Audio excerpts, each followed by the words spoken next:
Ellum, please make some noise if you're with me tonight. Awesome.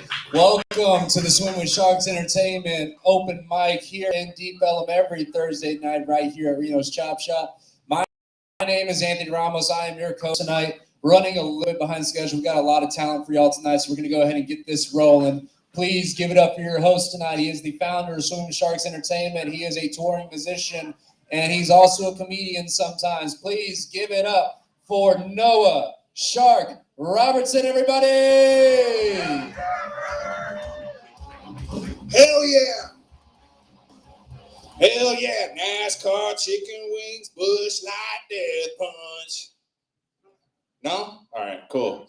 Thank you for coming out to the Swim with Sharks Entertainment Comedy Showcase and Open Mic every Thursday night right here in Deep Ellum at RENO'S motherfucking Chop Shop. Bitch. Yeah. All right, we got a lively audience tonight. It's going to be good. We got a really, really fun crowd.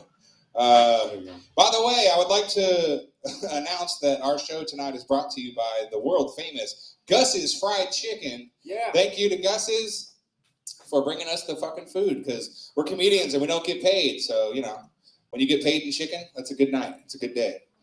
All right, so we got a lot of cool things coming up. We have a comedian from New Jersey who's featuring on this mic tonight. We also have somebody that just came in from Baltimore. So you're going to see some out-of-state comics tonight. Get ready for that. We have a bunch of really good comedians signed up tonight. My co-host, as always, Anthony Ramos. Fuck yeah. And Greasy Gordo, bringing the fucking chicken madness. Fuck yeah. Very cool.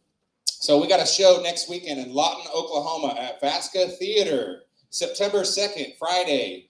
If you're feeling frisky and you want to fucking waste some gas money, come down to Lawton, Oklahoma and see us perform. We're doing a whole Swim with Sharks Entertainment showcase.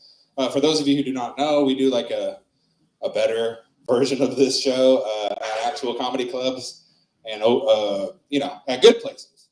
And then this is the watered down Gus's Fried Chicken version of I don't know what I'm saying anymore. All right.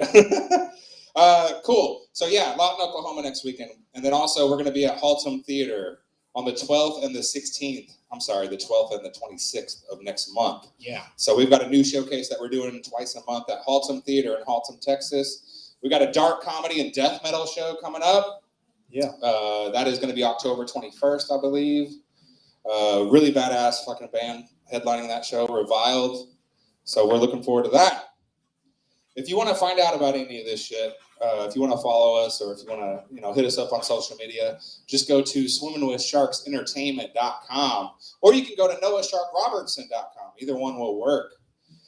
All right, so I don't know about you guys, but if you know anything about this mic, all the other mics in town are Robert Downey Jr., okay? They got their life together. They got clean. They starred in Iron Man. We are kind of like the Charlie Sheen of the open mics in this town, okay? We fucking snort cocaine off hookers' assholes, and we got fucking tiger's blood, brother. So let's fucking get it started. We got a lot of great comics. Anthony, who is our fucking first comic? Oh boy. First comic coming to the stage. I have no idea what to expect with this. He just kind of rolled in and said, "Hey, you're doing an open mic?" I was like, "Yeah." He had to repeat it 3 times because I didn't understand him. Please give it up for King Tobias the Tyrant. What the fuck? Hell yeah. Walk up the stage that way, buddy. Holy shit. You got 5 minutes to make us laugh a little bit. King Tobias the Tyrant. With a name like that, you right there, bud. He has no idea where the fuck he is right now. Jesus Christ. Here we go. You already unplugged the mic. All right. There you go. King Tobias, the fucking tyrant of audio equipment. You got it? The tyrant of audio equipment. Well, there you go. All right, here we go. All right, so I did not know this was a comedy thing. I thought it was open mic, you know, where you read poems and stuff. So you can do that if you want. Yeah, you can do that if you want. So, You can do that. That's all good. It's all good? Yeah, you can do that. Why not? Because I'm not a funny guy. He says he wants to read poems. Yeah, go for it. All right, so King Tobias the Tyrant is a poem I wrote. You can Google it. It's and back in 2013, I was in Lucero jail, and I had nothing better to do but a paper and pencil. So I put together this poem in 2013. It's called King Tobias the Tyrant, the Lord of the Lovers and Lilies, Images in Secret. In Little Prophets, said of hobo preacher king by this cracked sidewalk in South Dallas, I meet and dole unequal laws unto a savage race that hoard and sleep and feed and lay waste their powers shopping for Christmas and know not me. I cannot rest from travel, for always traveling, always roaming with a hungry heart. Much have I seen known, cities of men and manners and customs, grand cathedrals draped in pomp and ceremony that bespoke the grandeur of God and his majestic monuments. In one alleyway in Rome, I ran into a girl with striking green eyes who fell to her knees crying, "My Lord," as she lay in a wreath of lavenders and lilies at my feet. She seemed so surprised, and I still know not why. Love is I, and love is me. Sometimes you and me, but my heart of gold can lay waste your kingdom, simply with a glance. Therefore, caveat emptor, gaze at me at your own risk, for I may return such insolence. Amen. Hallelujah. Om Shanti. April is the sweetest month, the earth reborn from dread winter. There was a cloudburst in June. Scarlet skipped to the windows, French toast in hand. "It's Saturday, Daddy," she screamed in delight. We lived in a small cottage in Villa Hills, amidst celebrities' mansions and an odd castle owned by an eccentric Toyota mogul. A statue of a shogun stood guard at the entrance, carefully watched by a smiling Buddha on the sandstone terrace. Mr. Yamaguchi, the Kyoto millionaire, once came running out of this house, kimono akimbo, and handed Scarlett some roses and an orange. I fanned the flame of the embers of my past because that's all I carry. The refuse and recollections, the treasure trove of my experience, that is all I am. A vault of broken images seeped in sepia now, refulgent must and mildew. I could preach you a word or two, perhaps, point out some poignant passages in the Gospels, or I could speak to you of Byron or Yeats, or of Shakespeare. Well, of Shakespeare, I know all of him, methinks, the bard, I mean. The choice phrases, the luminous words that sit atop each other like jewels in an odd deformed crown that claims no country. The gold is gnarled, the diamonds dashed, and sapphire shattered like glass. I light a candle to your eternal flame. You, friend, my lover, my war and my peace, my youth, my genie still in a virgin bottle adorned like a blushing bridesmaid. You, my betrayer, my nemesis, you who drove me to rack and ruin, crying naked and in shame and disgust at my own weakness. Oh, how friable my fragile being. Oh, when I sing of me, you know I sing of thee. Holy bee, come and see. It's a grand spectacle, a divine comedy. Thank you. Awesome, yeah. King Tobias the Tyrant, everybody. I have no idea what the fuck just happened, but I feel moved. I know. Why are you guys clapping? No, you need a snap. Everybody snap. There we go. There we go. Yeah. That was very nice. Good shit. That was King Tobias the Tyrant. I don't want to follow that. All right, so I like how we announce a guy named King Tobias the Tyrant, and he comes up here and reads a soliloquy of sorts, a little poem. That was nice. I thought you were gonna come up here and fucking blow out our fucking assholes. Instead, you got my fucking vagina wet. I like that. All right, who's the next guy? It's on the paint file. I don't remember. Oh, sorry. Coming to this, is he in here? Yeah, coming to the stage up next. He's never been at this mic before. We don't know what to expect. Let's have some fun. Give it up for Danny T, everybody.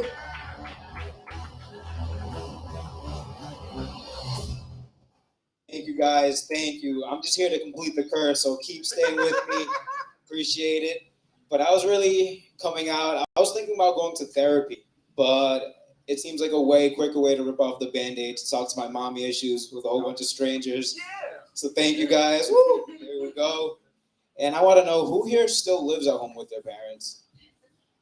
No shame in it. Good. So we're all grown adults here. Because I still think about it to this day. I've been living by myself for a while, but I've lived with strangers and paid my rent for so long just to try to prove that I am a big boy, that my mom actually thinks I'm a responsible adult now. Like, it's crazy now because she had the audacity to kick me out, all because I still use my Easy Bake Oven. And it just may be for weed every now and then, but, you know, if, like, your firstborn using his Christmas presents for drug paraphernalia years later isn't cute, then I don't know what is.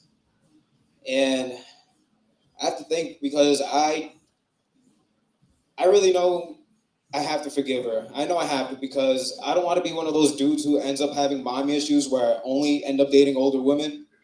Like I already. You went there. It wasn't.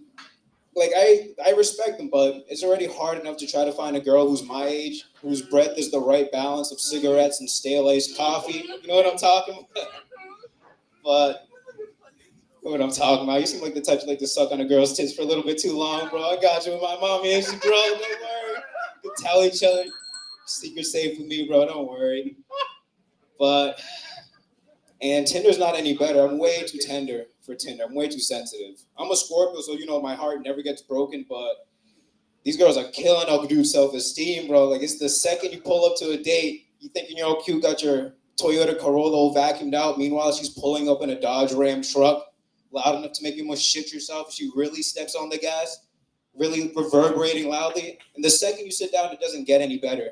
I'll be talking about what I look for in a partner and what my family values are. Meanwhile, she's telling me that she likes to travel and that she really values a passport. Like, I don't know, like, she's just here and I'll be on a date and then she'll be talking about how many places she's been to, all the places she's traveled to, that she's been to Dubai, Ibiza, all these places. And all I'm hearing is that she likes to hang around dudes who are uncircumcised, which is, it's fine, no problem, no issues. You know, if you want to drift from one third world country to the next with nothing but Aladdin's flying foreskin, there's no problem with me. Don't worry. I'm not insecure. Maybe a little because I'm still stuck meal prepping every week for my lonely self, like an idiot, until somebody's baby mama decides to take me in, make an honest step baby daddy out of me. You know what they say, reach for the stars. But I don't know. I don't think it'll be that rough because I have a younger brother. Like, who here is the oldest sibling in their family? See? And the rest of you guys, you know, that were left with the sloppy second eggs, you guys understand why you look the way you do. Because we took the best eggs that deemed suitable for us, and we still can't prosper. But we have so much undue burden. Like, I wish somebody had told me that as the oldest sibling, I'd have to be the one to experiment with all of the drugs, you know, to make sure that they're safe for the younger ones, right? Make sure that they're all good. And how do they repay us instead? They call us degenerates, addicts, embarrassments to our families. The audacity of these older generations. Can you believe it? They were the ones to start a war on drugs in a time before fentanyl, too. Like, if only these pussies could start a war on drugs in a time when drugs can actually fight back. We're left fighting the actual war on drugs. We have drugs like Tesla. There's so many drugs popping up nowadays. Anybody know about Tesla? Any degenerates know?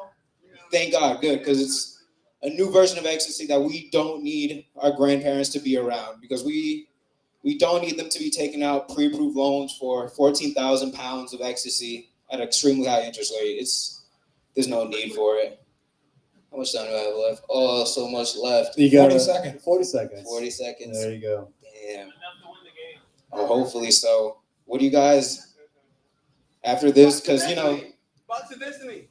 Oh yeah, the briefcase of destiny is a. So if you draw a topic from there, you have to do a minute on it. A minute? I'll do. Yeah. It's too Yeah. late. Or you can do it. Didn't have to be a minute, but Okay. You can't look. All right, I'll do win Vikings. This one, bro. Some of these topics are kind of. Oh, shut the fuck up. the men we always strive to be. I think I just took one off. If you could do a better thing about Vikings, I really appreciate it, because they're from Minnesota. They're the first conquerors of America. And I don't know. You guys have been great, though. I appreciate it. Hell yeah. Danny T, everybody. Danny Oh, T, first time on the stage. yeah. Awesome. Please don't reject him. He actually might kill himself. All right. Who we got next? I think we know who we got next. Okay, going next to the stage. She's also a first timer. Please give it up for Ricky Deal, everybody. I hope to God I'm saying that right, because I can't read the handwriting. Ricky Deal. Did I say it right? Okay, good.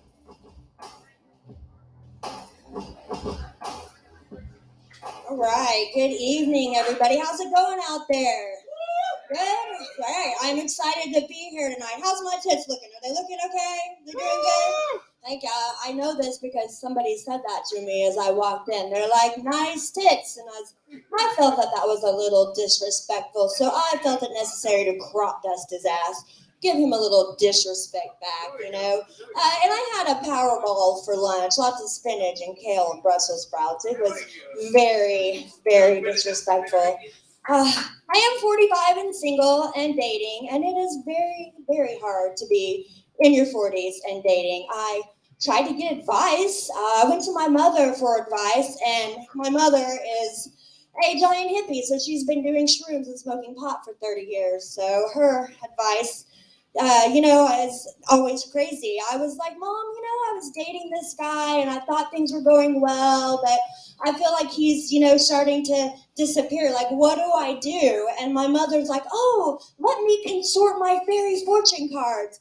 I was like, oh shit, is somebody else's mother there that I could talk to? But there wasn't. And the fairies always come back with the dumbest shit to say. They're like, if you sprinkle love, you'll get love sprinkled in return. I'm like, Mom, I'm a squirter. I sprinkled love all over that motherfucker, including his beard. Okay, that wasn't the problem.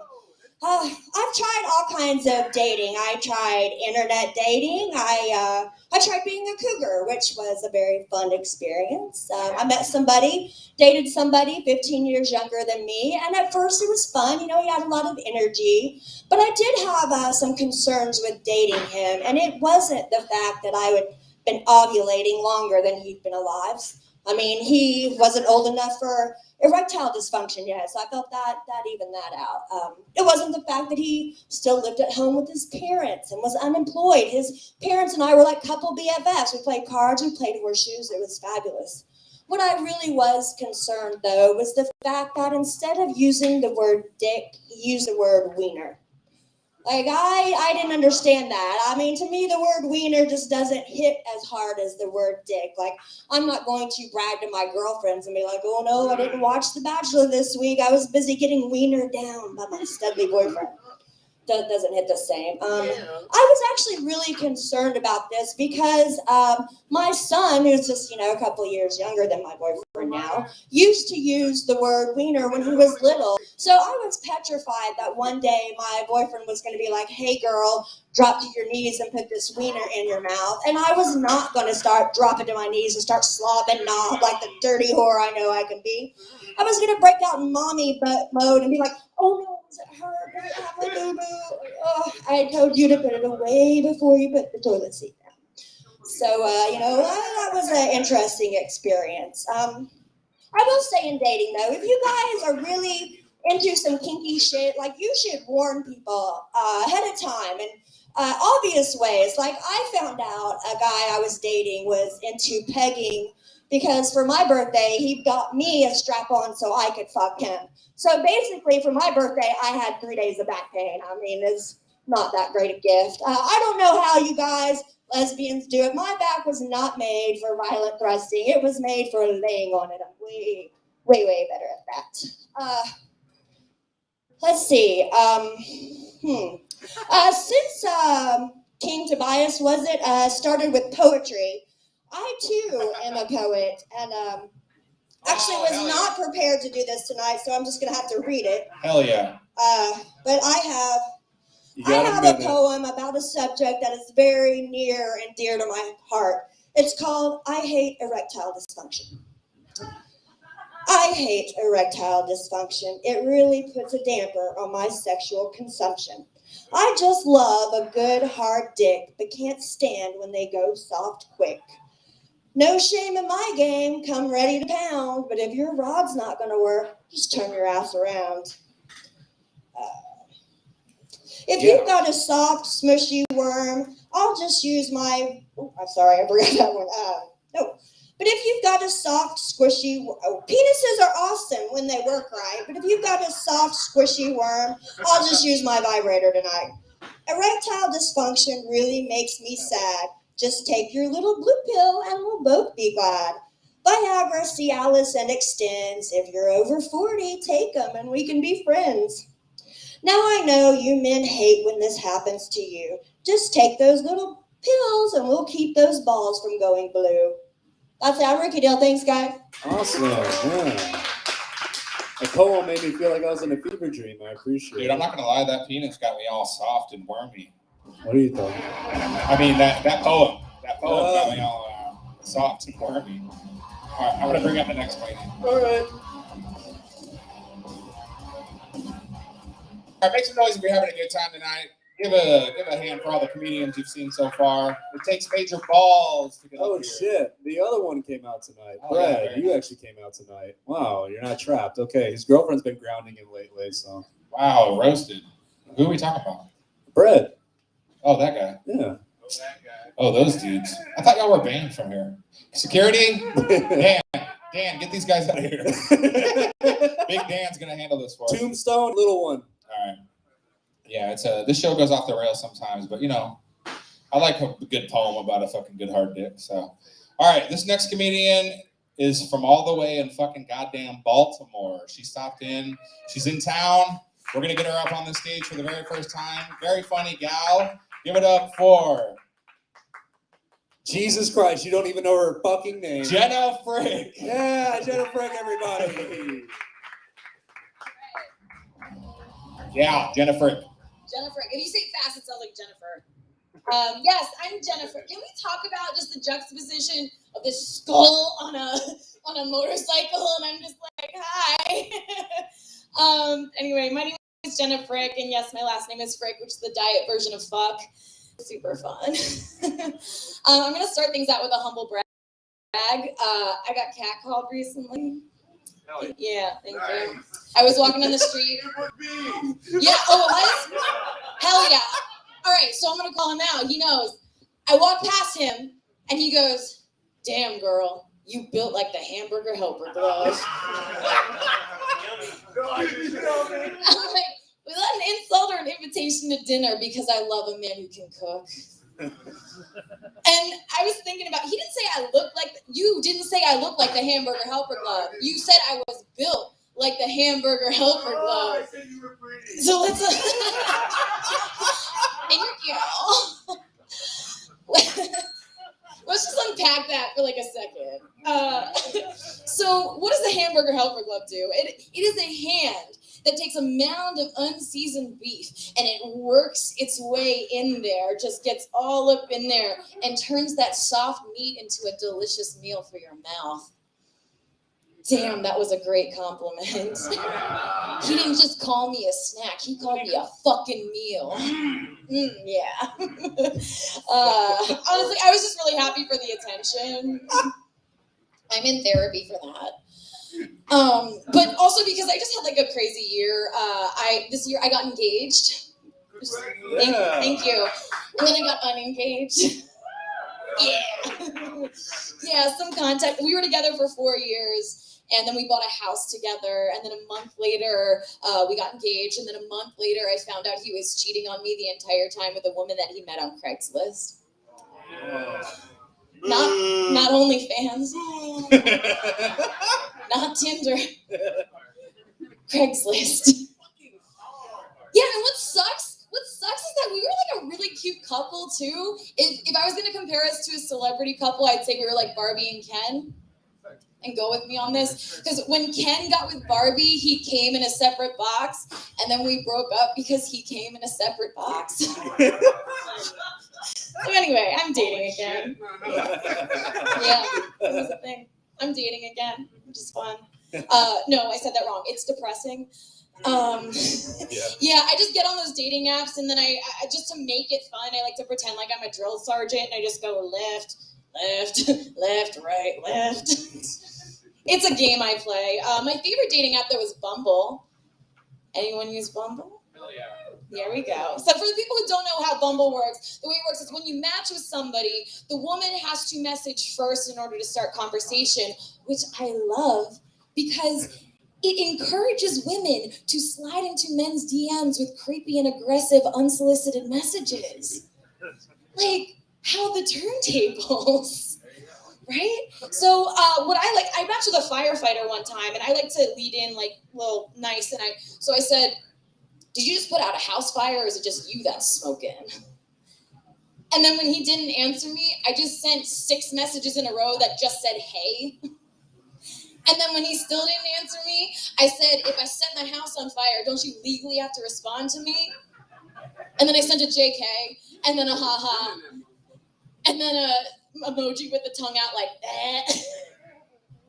And then when he didn't respond, I just kept sending the wave emoji until he blocked me.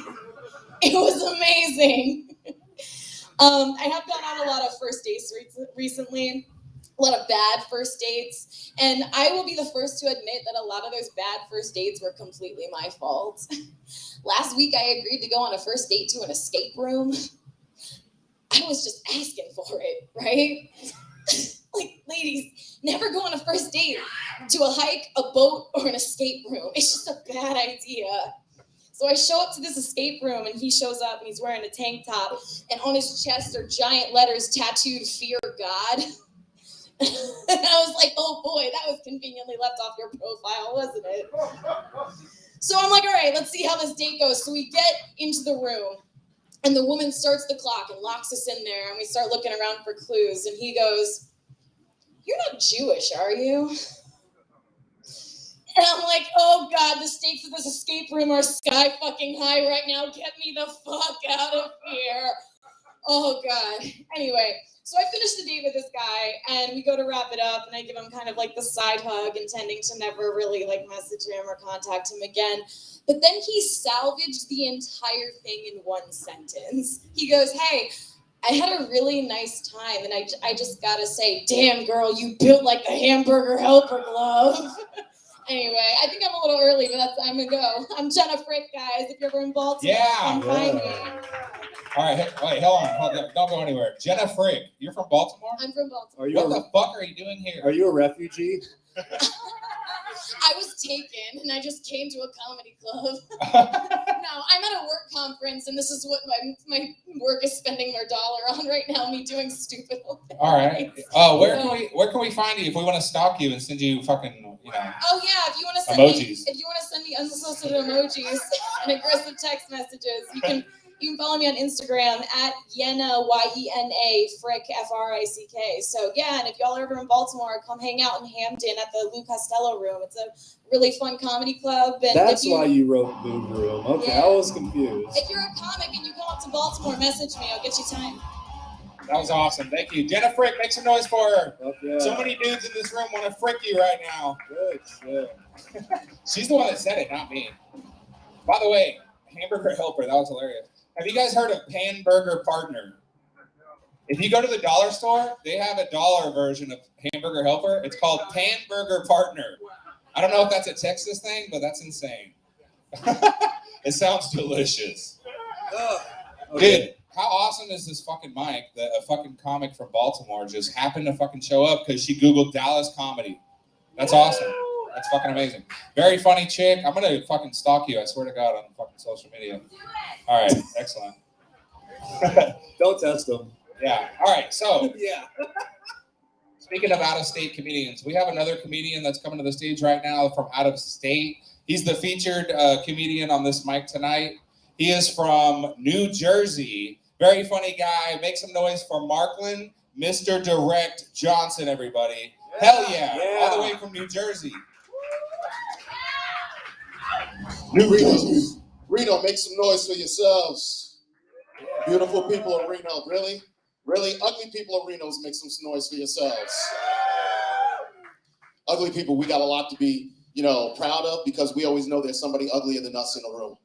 Look around. You'll see what I'm saying. I love being here. It's great to be. Thank you guys so much for allowing me on stage. I really appreciate it. Dallas and New Jersey have a lot in common. You guys have the green and all. We have Newark, New Jersey. Thank you. If you traveled, you get that. Newark is like the most dangerous city ever in New Jersey. And I'm from the suburbs, so I shit my pants every time I'm crossing through. I put on my GPS, and it's like, you got to go through Newark. I'm like, no, the fuck I'm not. Fuck that. I will go around every time. I'm already having a bad experience here in Dallas, and I'm going to tell you why. Because I got a Lyft driver named Keith who, let's just say this motherfucker was retarded as shit. Okay, first of all, it took us 20 minutes to get the fuck out of the airport. Now, for some reason, Keith doesn't understand left from fucking right. Okay? Every time the GPS said to go left, this motherfucker kept going in a circle. Now I took an edible. My ass was high. By the 10th time, I was lost. 10th loop around, I'm like, what the fuck is this? This is bullshit. Keith at one point got to where it said exit or terminal, and the exit was to the left, terminal was to the right. This motherfucker kept going to the right.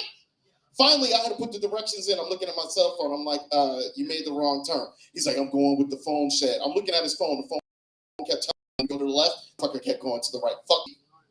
I put my bag in the back of his trunk. Yo, his trunk looked like an ID channel episode. Okay? He had like auto freeze, Ritz crackers, moon pies, and a Bible in the back of his trunk. What the fuck was that shit?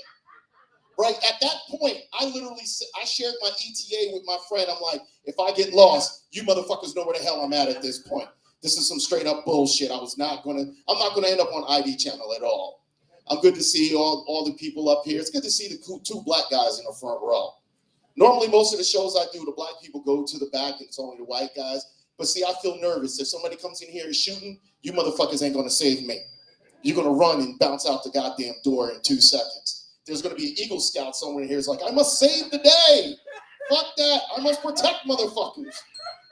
If y'all don't know what I'm talking about, if you ever watch the interviews, every time there's a shootout, there's one motherfucker that's like, fuck that. I had to get the fuck out of the room. I could not take what I was about to see.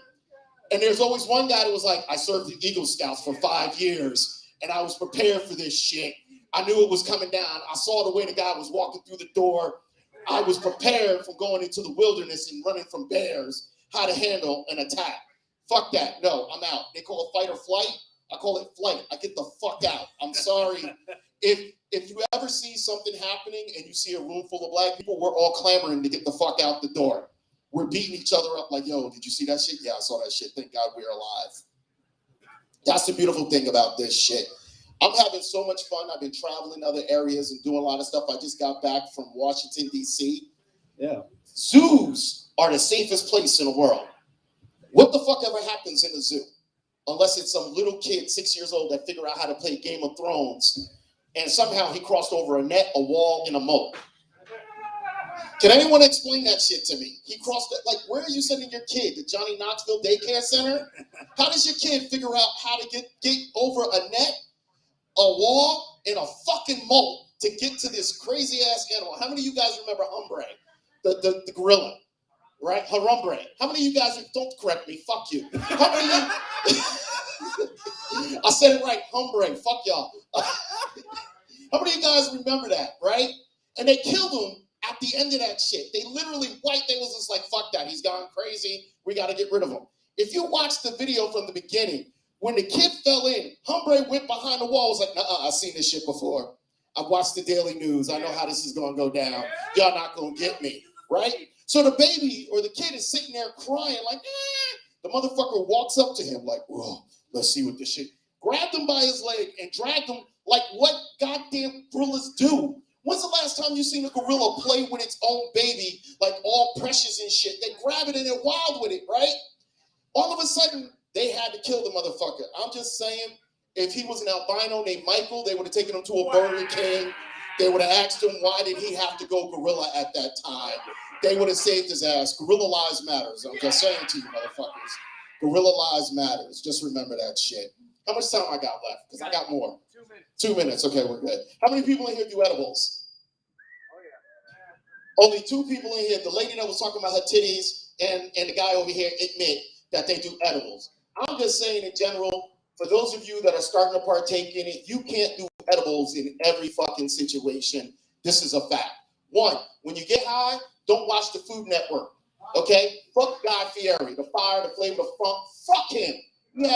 He had me in Acme for 2 hours looking for fucking tripe. Anyone tell me what the fuck tripe is? I'm fucking high as hell off my ass looking for tripe. I even yelled at the top of my lungs, does anybody know what tripe is in this motherfucker? And they're all looking at me like, why is this black guy asking about tripe? I'm like, it's just fucked up. And when you're high, you shouldn't go food shopping because you start buying weird shit that you don't need because you got the fucking munchies. I'm like my man back here in his head, like, yeah, I've been there. You bought moon pies. You and Keith buying moon pies and shit. I hear you. So all of a sudden, like my basket started looking like a bad episode of Chopped. Right? I had Cheerios, I had strawberry shortcakes. Like, what was I going to make? A Cheerios crusted tripe pineapple with a strawberry like drizzle on it? It was disgusting. I ate that shit. I was high as hell. I had to eat something. When the munchies hit, you just eat it. And then I realized also you can't have conversations with everybody when you're high off your ass, right? Because people say weird shit to you when you're fucking high. So I haven't seen my friend in 10 years. I do edibles. He smokes weed. He rolls up a blunt and he goes, you know what? I want you to smoke this. I know you do edibles. So I was like, all right, I'm going to smoke with you. Not a problem. I asked him, how's he doing in life? He turns to me, asks me, how's I'm doing in life? I'm like, I'm doing comedy. I love it. The next question I was, have you ever had somebody lick your asshole before? Time out. There was no transition. There was no transition to the ass licking question. There was no, if you're dating somebody, there was no, what are you into now? At this point, I thought this motherfucker was locked up and this was an HBO jailhouse special. And the next word out of his mouth was going to be, do you prefer jelly or syrup? I did my ass clench the fuck up. I was scared. Two guys in a car and he's talking about ass licking. This was just not going right. And then he goes, no, my wife and I, we're into that shit. We're into ass licking. Okay, woo. I released my butt cheeks at that point. I'm like, all right, he's not talking about me. It was at that point I realized I was smoking blunt with a shitty mouth motherfucker. I don't know where he was last putting his lips at. I watched this motherfucker. How many of you guys have rolled a blunt and watched the motherfucker licking that shit, putting all his saliva on, and he rolls it up, dries it off with a lighter. Yo, hit that motherfucker, hit that shit.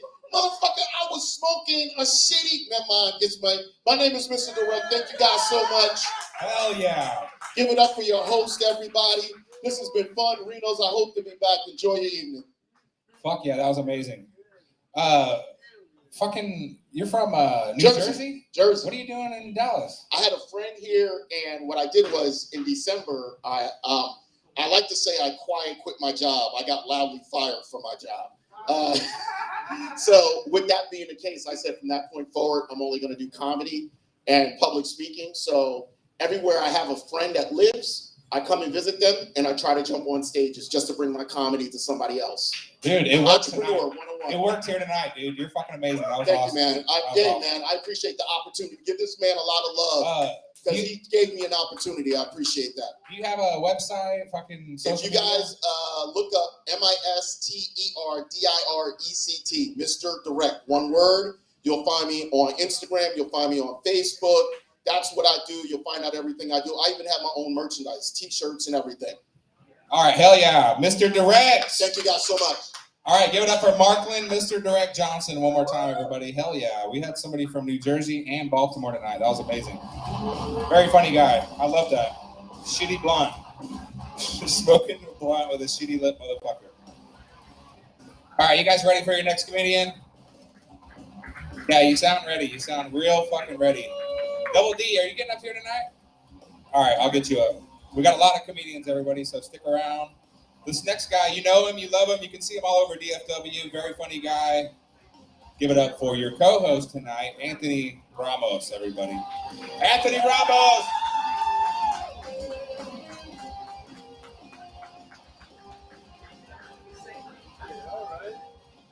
Oh, yeah. All right. Good to be doing a show for somebody from New Jersey and Baltimore. It's like doing a refugee show. It's fucking awesome. So I'm going to go ahead and let you guys in on a little bit of my life. My girlfriend recently left me in January, which is, it's not the worst thing because it's kind of put me back on the dating apps. I know you guys have heard a lot about it. You're going to hear about them again, so shut the fuck up.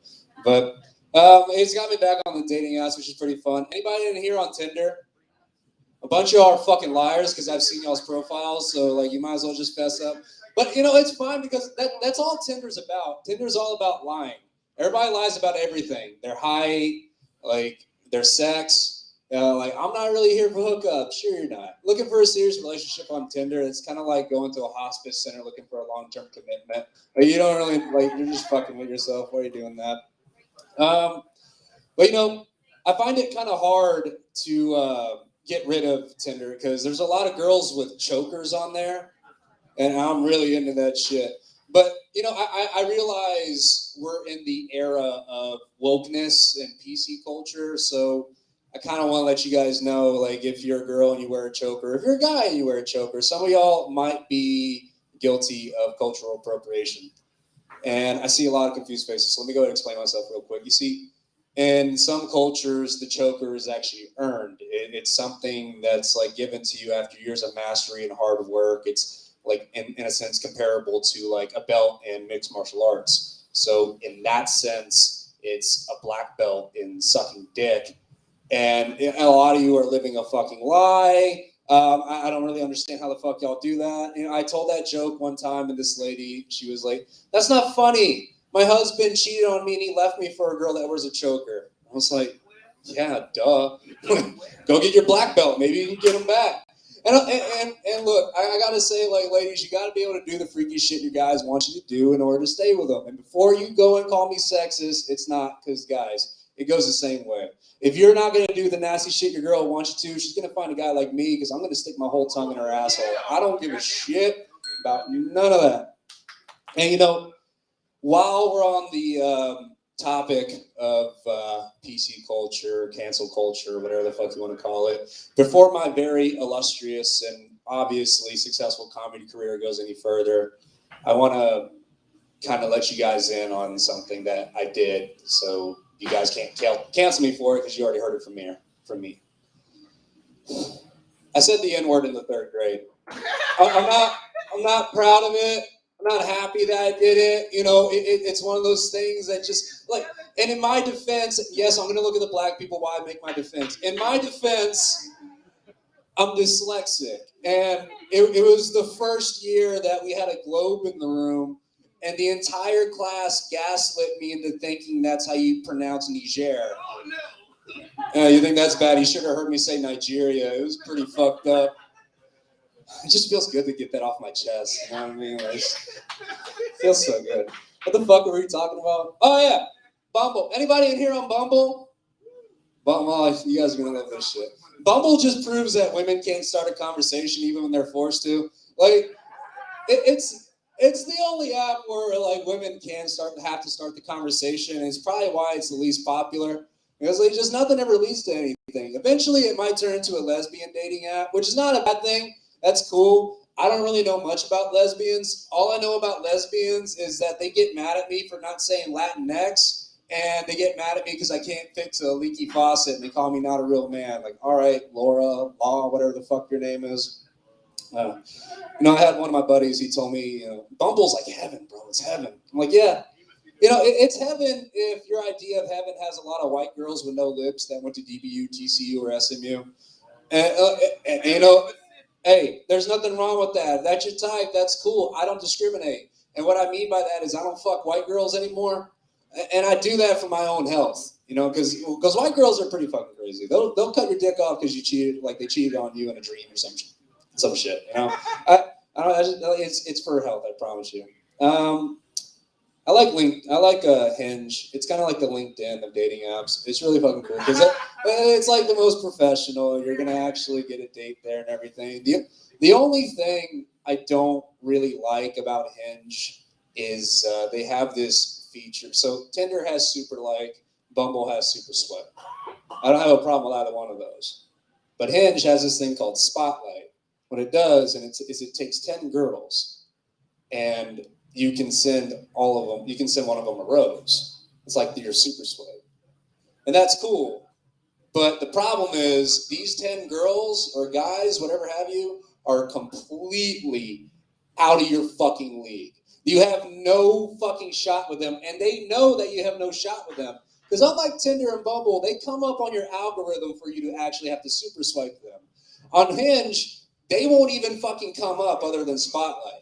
And they know this, and they'll see the rose and be like, this guy's a fucking loser. Like, he has no fucking chance. And I know I don't, but I've sent about 3 of them. I'm hoping to hear back. But, you know, there's a couple dating apps I haven't mentioned, you know, like Plenty of Fish and eHarmony.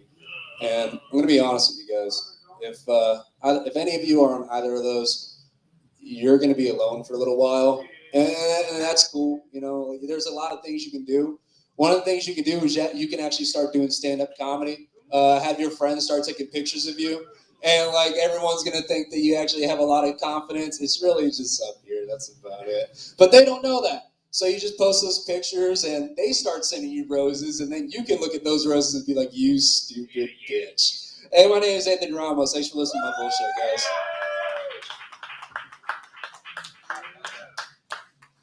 All right, yeah, keep it going for Anthony Ramos, everybody. Ramos, fucking good job. That was amazing. You guys on the dating apps? Anybody use dating apps in here? Tinder, Grindr, Bumble, fucking Facebook, YouTube. Dude, I was on the dating apps for like 5 seconds. I'm gonna be honest. 5 seconds. The first profile I came across, this chick was like, "Spike the way you voted." I did what any rational human being would do in that situation. I threw my phone in the trash. Yeah, you're not gonna trick me into picking a side. What the fuck is happening? I forgot what else I was gonna talk about. I was gonna say something profound, and then it just escaped me. Oh, hey, Adrian's in the fucking house. We gotta get him on the list. Fuck yeah, we already have him on the list. Oh no, we don't. We'll get him on the list. Hey, speaking of dating sites, I was thinking about starting my own. Like I'm sick of all the fucking old shit we've already seen. Like we need something new. I'm gonna start a religious dating site. It's gonna be called Holy Fuck. Yeah. I'm going on there tonight, brother. I'm gonna put my pronouns as he and ha. All right, I'm gonna fucking shut up. All right, we're gonna bring up this next comedian. His name is Avery. Make some noise for Avery, everybody. Let's get this motherfucker up here. Goddamn. He's not even fucking ready. Take his goddamn time. Famous Avery. This fucking Lone Star. We don't even have any music for him. No. All right, Avery's coming up. Jesus. Here we go. Fuck you. This is gonna be very. Are you gonna say the N-word again? This time, no. This time I won't say the N-word. Just for you, Anthony. All right. I'm going to do something that I haven't done before, which is bring out my goddamn notebook. I'm supposed to have this shit already in my fucking head right now. But don't worry, I'm going to keep it flowing now. Anyways, into ways. Show of hands. How many people have fucked a prostitute raw before? Yeah, not today. Well, now we know who that was my Clippy. first one. I like my openers to be like nice and sick. You know what I'm saying? But anyway, man. Completely unrelated. I tried to look for a movie on Hulu, or was it Hulu? It was Amazon Prime, and it was a story. It was a story about like the movie is called Lazarus. If you ever want to look it up, the guy, his power. Wait. Backtrack. I'm sorry. Backtrack. This guy. When you're looking at the description, it says this guy died, and then he wakes up and gets the power of, and then it just cuts out. Right? The description just cuts out. So what does he get the power of? You know what I'm saying? So now I'm writing. Now I'm writing and shit. Like, what does he get the power of? Because like, does he get the power of like? I just want to know if it's like a lame power. Like sock destroying vision. You know what I'm saying? Like somebody's about to mug me in the alleyway, and then I just go, yeah, you know what I'm saying? And then they just like, are my socks gone, nigga? Like what the fuck? Yeah, you can't rob me when your feet are getting all sweaty. You know what I'm saying? Okay. Hey, you said you weren't gonna say the N-word. I'm just kidding. I said it with the A, so it's cool. We're getting canceled. Did he say the N-word? I'm just kidding. Yes, I did. Oh, goddamn it. All right, I'm going to go to the next one, which is a little Halloween joke. Because Halloween is right around the corner, y'all. Yeah. All right. So me on the Halloween, I like to do something a little bit different, bro. Okay, so these kids are like all walking around in their like, little costumes. They try to get like some candy. But me, I give them everything but candy, but still edible. I'm talking potatoes. I'm talking ramen noodles. I'm talking an apple or a banana. Imagine the face of a child and coming up to your door. And he wants some candy. And the only thing, I'm sorry, I love this so much. My eyes are about to roll into the back of my head, bro. I love this so much. Imagine the confusion on this child's face when you pass him a potato in his bag. You know, oh my God. No, yeah, but yeah, I've been feeling pain a little bit, but like the best way to like get rid of it is just to like, pass it off right quick. I remember like during COVID though, there was a little series going on YouTube. It's called the SCP Chronicles. Yeah. These SCP, you've heard of it? Yeah. Okay. These SCP creatures can either be fucking harmless as fuck or dangerous as hell. You know what I'm saying? But I want to talk about this one in particular though. It's a lizard, a gecko from another dimension, right? These guys be coming up with like crazy shit. Okay, so this lizard comes from like another place, and then like the only thing this little gecko seeks is destruction, ruination, murder. You know what I'm saying? But the thing that got him off of that is that he saw a person do a goddamn kickflip, and he was just like, ooh. well, that's kind of cool. You know, that was a fucking ride of a story right there. It was. It took way too long. Way too long. I'm sorry, guys. But anyways, all right. And then actually, the next thing, I just be jumping around if y'all haven't heard it yet. Have you guys been to a good friend off of PV and okay, y'all been to Good Friend. And there's the one bar back. His name is Dalton. And like I know him like on some cool guy shit, like, I know him back there. So, I dap him up, when I see him. But today, and I even wrote it down today, it was so fucking funny. Today when I said what's up to him, he just goes, hey, what's up, Avery? Like, what's going on? And then I'm just like looking at his movements, like, bro, like what in the fucking Nickelodeon sitcom are you doing right now, bro? Like, he's just like, Welcome to, hold on. Welcome to Disney. What the fuck is going on? I swear to God.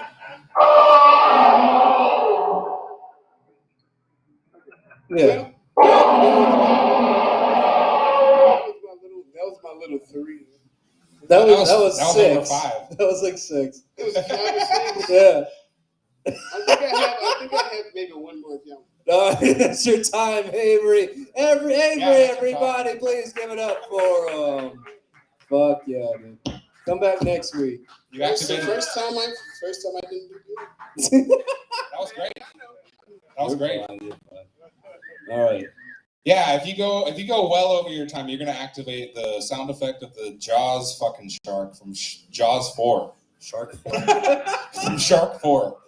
Hey, have y'all seen Shark 4? All right. Anyway, good job, Avery. Everybody make some noise for Avery and keep it going for the next comedian of the night. It's his first time on this stage. We've never heard of him, but he's a very funny guy. I can only assume. Lamar Williams. Everybody make some noise for Lamar. He's wearing Yeezys, so maybe. The old Yeezys too. Whoa! I like that you pointed that out because I wear these like every comedy show I do because if you ever see me in another show, I want you to think I'm wearing the same shoes. So when you go to my GoFund, because you look like you GoFund people, right? So I need GoFundMe money. I like the 2 patterns. It's making me dizzy. I do want to say this before I even start anything. Y'all gotta understand how fucking cool this shit is. Like, some of you guys, I don't know your backgrounds, but like, if I told you to set this shit up right now, and I had a gun in your fucking head, you would die. Like, y'all are doing God's work, bro. This shit's fire. Because God was on the computer, but this shit is fire. I'm fucking with the vibes here, dude. Yeah. Sheesh. Yeah, I'm fucking having a time of my fucking life right now. I want to say something. This is gonna be harsh, but I learned not being PC on the mic anymore. So I want to say something. Cannibalism. Okay. All right. I don't know. I don't want to say, who's into that. We're not gonna. But obviously, you shouldn't be into that, right? Because don't eat humans. But let's say humans was like a delicacy. Like we knew, like it was the greatest. Like why y'all? Y'all look like y'all eat like laughing and smile. Just please, I don't want people to assume that anybody is eating humans. But I'm saying, if it was a delicacy, you know, would we eat humans? And then what race would be the best? And then we're gonna stop there. We're not gonna talk about it anymore. We're gonna go to the next joke. All right. Just think about that. Think about that tonight. I love the segue. We're just gonna go to the next joke. No, because I don't have. You're looking kind of tasty, buddy. I don't. Oh, I know. I don't have an answer to who's the best race. I just know that. Think about it. I want us to think about this, and next year this will be like, you know, we see facts on, you know, Google. Like Google says, you know, Puerto Ricans are the best race. You know. All right. Anyway, caviar. Mm-hmm. Caviar. All right, caviar. We know what that is. It's fish eggs. People eat it. Delicacy. You guys are scaring me. Like I don't even want to say it. I don't even want to say it. What I'm thinking. But look. All right. Pregnant people, delicate. All right, never mind. All right, we're gonna go. But just think about it. If it was taste good, would we allow abort? All right. Anyway. No, we're not there. It's not funny. We're not gonna talk about that. Drugs, okay? Yeah. Remember when we were in school, we were young, you know? I was young. They believed me. They told me, don't do, guys, come on. Drugs. Don't do drugs. Yeah. Don't do them. Why? Because they're gonna make you feel like shit. They're gonna fuck you up. You're not gonna graduate and be here like this guy. You know, you're gonna be great if you don't do drugs. But they didn't tell you the coolest people do drugs. Like, all right, dude, the FBI's not in here. Come on, you guys all do drugs. Come on, you're here tonight. Y'all don't do drugs, dude? And when I say drugs, I mean, I live in Texas, so marijuana's all right. This is really serious. Everybody's so serious. Everybody's so cool. Maybe I'm not funny. I'm not funny. I tell my friends keep saying, like, we want to see you at open mic. I'm like, guys, dude, this shit is, like, horrible. Like, Well, how long have you been doing comedy for? Have you ever done an open mic before? Do I get an applause if I say it's my first time? Is it your first time? Actually? Yeah. Clap for me first. We've had a lot of people do their first time. No, but clap like I'm Beyonce, please. Yeah. No, it's not my first time. God damn it. It's not my first time. Yo, what should we end on something great? Should we end on like something like that's gonna? Yeah, you gotta. I'm gonna say tomorrow. Tomorrow I'm gonna do my first showcase. I might get paid to be not funny because you guys don't think I'm funny. You guys think I'm fucking horrible. You in the back, you're like chilling in the back. You're like, this guy is fucking talking on the mic. I haven't said the N-word. You know? Fuck. I don't know. Fuck. I'm doing universal jokes. Okay, we're gonna end on this. All right, crack. All right, and I say, yeah, I like that. Crack got an applause. No, but you know why crack gets the applause? You guys know why crack? Because crack's unfucking defeated. All right. No, but like, listen, like, I put his crack out. Oh, fuck. All right, no, but like, crack's undefeated. I'm gonna end on this. Crack is undefeated because like. In this guy's age, you know, y'all are older than me, obviously. Y'all turn around, look at them, they're old. People were doing crack in their day. Like, people were doing crack. Like, you know what I mean? And people are still doing crack today. So, like, when I get, you know, they tell me I got cancer, I'm doing crack because I'm not going out this life without doing the best drug that ever fucking existed. Thank you guys for listening to the TED Talk, because that was a TED Talk. You guys Lamar Williams. Hey, stay up here for a second real quick. Stay up here. You say you have a showcase tomorrow? Can I Oh shit! Plug that shit back in now. Party foul. Just put it back in. Oh, put okay. it back in. You say you have a showcase tomorrow? Yes. Where's your showcase it's at? In like, you know, somebody told me Euless is useless, and I've been living here my whole life, but I've never heard that. But it's in Euless. Mm-hmm. It's this place called Bear Creek. When you get there, if you come, because you guys are not gonna come, you know, they're not gonna fucking come. I don't know why you're making me say. Well, no, some of the people that are watching live might come. We stream this live. Hey, it's the people, the 7 viewers. How dare you? No. It's at least 9. Dude, no one gets on anybody's Facebook fucking live. You know when you get on someone's live and it's one person watching, so you exit out real quick because you don't want to be there. Nah. All right. Anyway, the point is, it's in Euless? Yes. Bear Creek. Bear Creek Bistro. There will be a bear there. Me, obviously, and my yeah. fat bitch. That's my. No, I'm playing. All right, I'm gonna get off the stage because I don't want to cuss and get. Lamar Williams, everybody. Fuck yeah. Make sure to catch him at Bear Creek or not. I don't give a fuck. Okay. This next. God damn it. Okay. The next person coming to the stage, if you haven't been offended yet, please buckle up because he has been kicked out of multiple comedy shows, comedy clubs, and everything in between. He is our controversial motherfucker. We love him. I legally have to say this every fucking time before he comes up on stage. Please give it up for Greasy Gordo, everybody! So, Lamar was right. Yeah. Oh my God!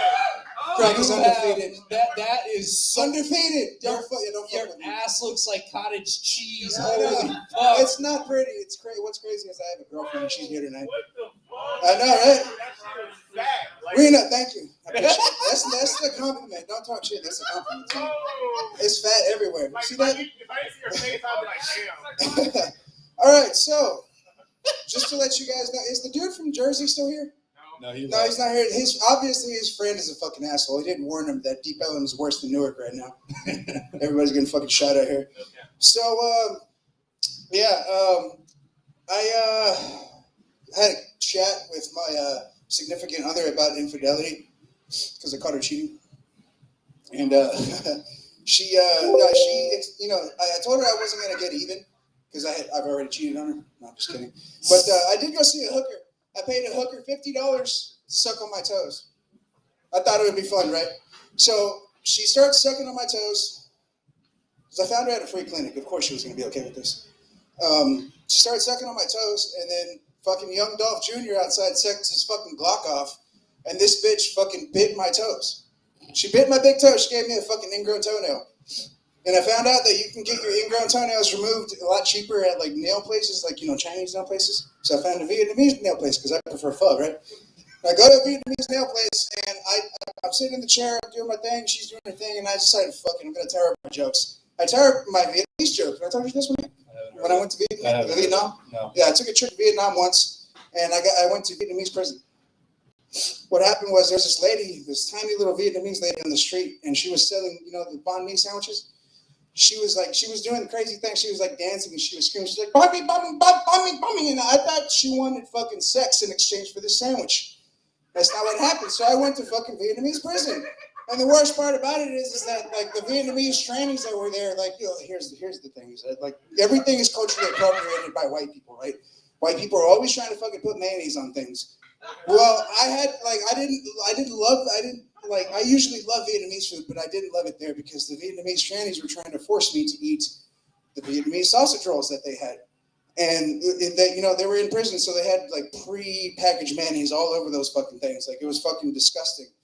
And I said no, and the tranny looked at me and he's like, "Oh, you don't want this, fat boy? Like, I'm gonna cut poke belly off your back, fat boy. Come over here." I'm like, "All right, cool. Like, that's fine." And she looks at me, she's like fucking pissed. She's really fucking pissed. Like telling a feminist to shut the fuck up and maybe be a man, which hold the attitude pissed. And she looks at me in the eye, she's like, I'm Chinese, motherfucker. And I was like, "You're a fucking communist spy. You're a communist spy." And she looks at me, she's like, okay, this nail is free. And I was like, "Okay, yeah, you're free in this country today. Be safe. Be safe." All those white girls that sold me cocaine always tell me, "Be safe." So I told her, "Be safe." And I left, got the free nails, and I actually dipped into the tip jar. I was like, fuck it, dipped into the tip jar, and I got some free Chinese food at the place next door. Yeah. You're not going to believe what I got at the massage parlor next to the fucking food store. Yeah, it was great. Everybody knows somebody in Dallas that ended up with a lot of fucking money that they didn't earn. You know those people? A lot of people that come out here, actually. And it's always like, a white guy who got a small loan of $1 million from his father, fucking big douchebag. And I had one of those dudes come up to me, he asked me, he's like, "You want to help me out with my porn shop?" I was like, "Yeah, sure." He wanted to bring back the vintage luster of magazines. You guys remember magazines? I see some old fucks in this room. You guys remember porn magazines? Oh yeah. You'd go and you'd fucking find a couple with the pages stuck together. You didn't even get to pay for it yet. It was great. Great fucking time. It was all me. It was always me. It was me. I was always adding that shit. But I had this guy ask me, he's like, "You want to fucking help me open a porn shop?" I was like, "Yeah, sure." Because I lied to all these white guys who had a lot of money. I told them I was an interior designer just because they thought I was gay. I went along with it. So I'm an interior designer, right? He asked me, he's like, "Can you help me?" I was like, "Yeah, sure." So we're designing the inside of this porn shop.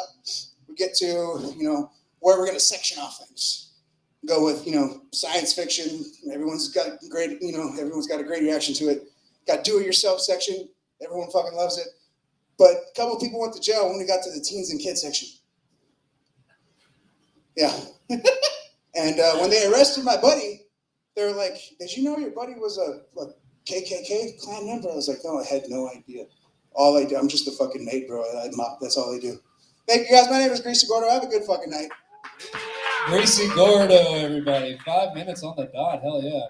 You can catch him. You can catch me, Noah, and Greasy, and Double D, who will be up here later. And your mom. Next Friday in Lawton, Oklahoma at the Vasca Theater. None of y'all have any gas money for that, so it's for the people online. Don't worry. Okay. Next comedian coming to the stage. He is at every fucking open mic that I can think of. And I love this guy. Yeah, he's one of the hardest working comedians in Dallas right now. Please give it up for Muhammad Yassin, everybody. My favorite terrorist in Dallas. I say it every time I got to.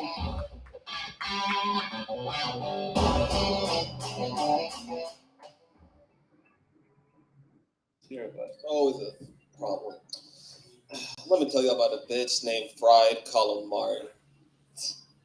It's $13.99 across the board. Sorry about that.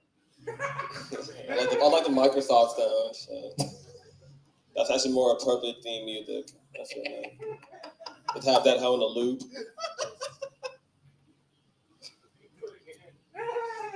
Yeah, $13.99 for being an aquatic onion ring. I'm not impressed. They say in the sandwich of life, no matter how you flip it, the bread comes first. So the people who eat lettuce wraps must really be about their money. Man, y'all want more people to come to this show? Get a stripper pole. I can't use the mic stand, it's just not safe. No, this is a tough crowd today, man. Right? But I wish I had a joke that worked every time. You know what I mean? Like how stringy cheese does on pizza commercials. I mean, when you see that cheese stretch from the box like that, you don't want a taco, you want a pizza. I don't even do jokes, man. I just spew nonsense. Actually, no, I'm just all attitude. You ever dated an airhead, but didn't realize it until they said, "Yeah, that table is a little loose. The upkeep is terrible." Oh my goodness, like it's been a while. I didn't even want to do this today, but considering how bad this is already going. Briefcase of Destiny. Vikings. Yeah. What about them? I don't watch football. Well, no, I do. I just don't keep up with the Vikings. I just keep up with the Cowboys and shit. Fuck this. Fuck the Bucks. You do know what actual Vikings are, right? Yeah, I know actual. Okay. Making sure. No, I thought it was like the Wendy's logo on their shit. Fuck, I know fucking Vikings. I don't think they talk about Vikings in the Quran. I'm not that religious though, man. Really, I don't know. I don't know how I feel about the guy in the sky. Like he leaves cotton balls up there, like no one else lived here. I don't know. I feel like if people if there wouldn't be no homeless people if people were really that religious. I don't know. I don't like talking about my opinions about religion. Okay. Gentrification be going crazy. Putting up Steph Curry numbers. Yeah. There's a food chain in the Midwest called Taco John. When the name Taco Juan was available, my friend asked me, "You want to go to this Italian restaurant?" You mean white restaurant? White people are smoking Black and Milds too now. And it's funny, actually, I call my dick a jazz tip. Because she just be blowing me off. You ever had a bitch flake on you so much you had to contemplate whether or not if she's Tony the Tiger? Your girl ever told you she has some pasta ready for you? You pull up, you text her, you're outside. She said, I'm warming it up. You call her half an hour later. I'm making it. That was me.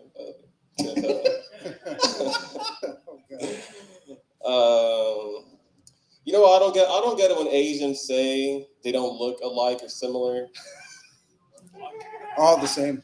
Because if the French colonized them like they should have, we just call all of them Chinese anyhow. You know, my uncle told us once, you know those people cut corners to make a profit. I'm thinking to myself, listen, man, you look Mexican. They're cutting out people to make a profit. But I had to learn the hardest of ways. That Panda Express is not a way to ship pandas. New menu item. It is merely a way to improve the bear's quality of life. Panda Express. Yeah, so I'm gonna be naming my kid Ardelia because I saw a Mexican getting stabbed on filming.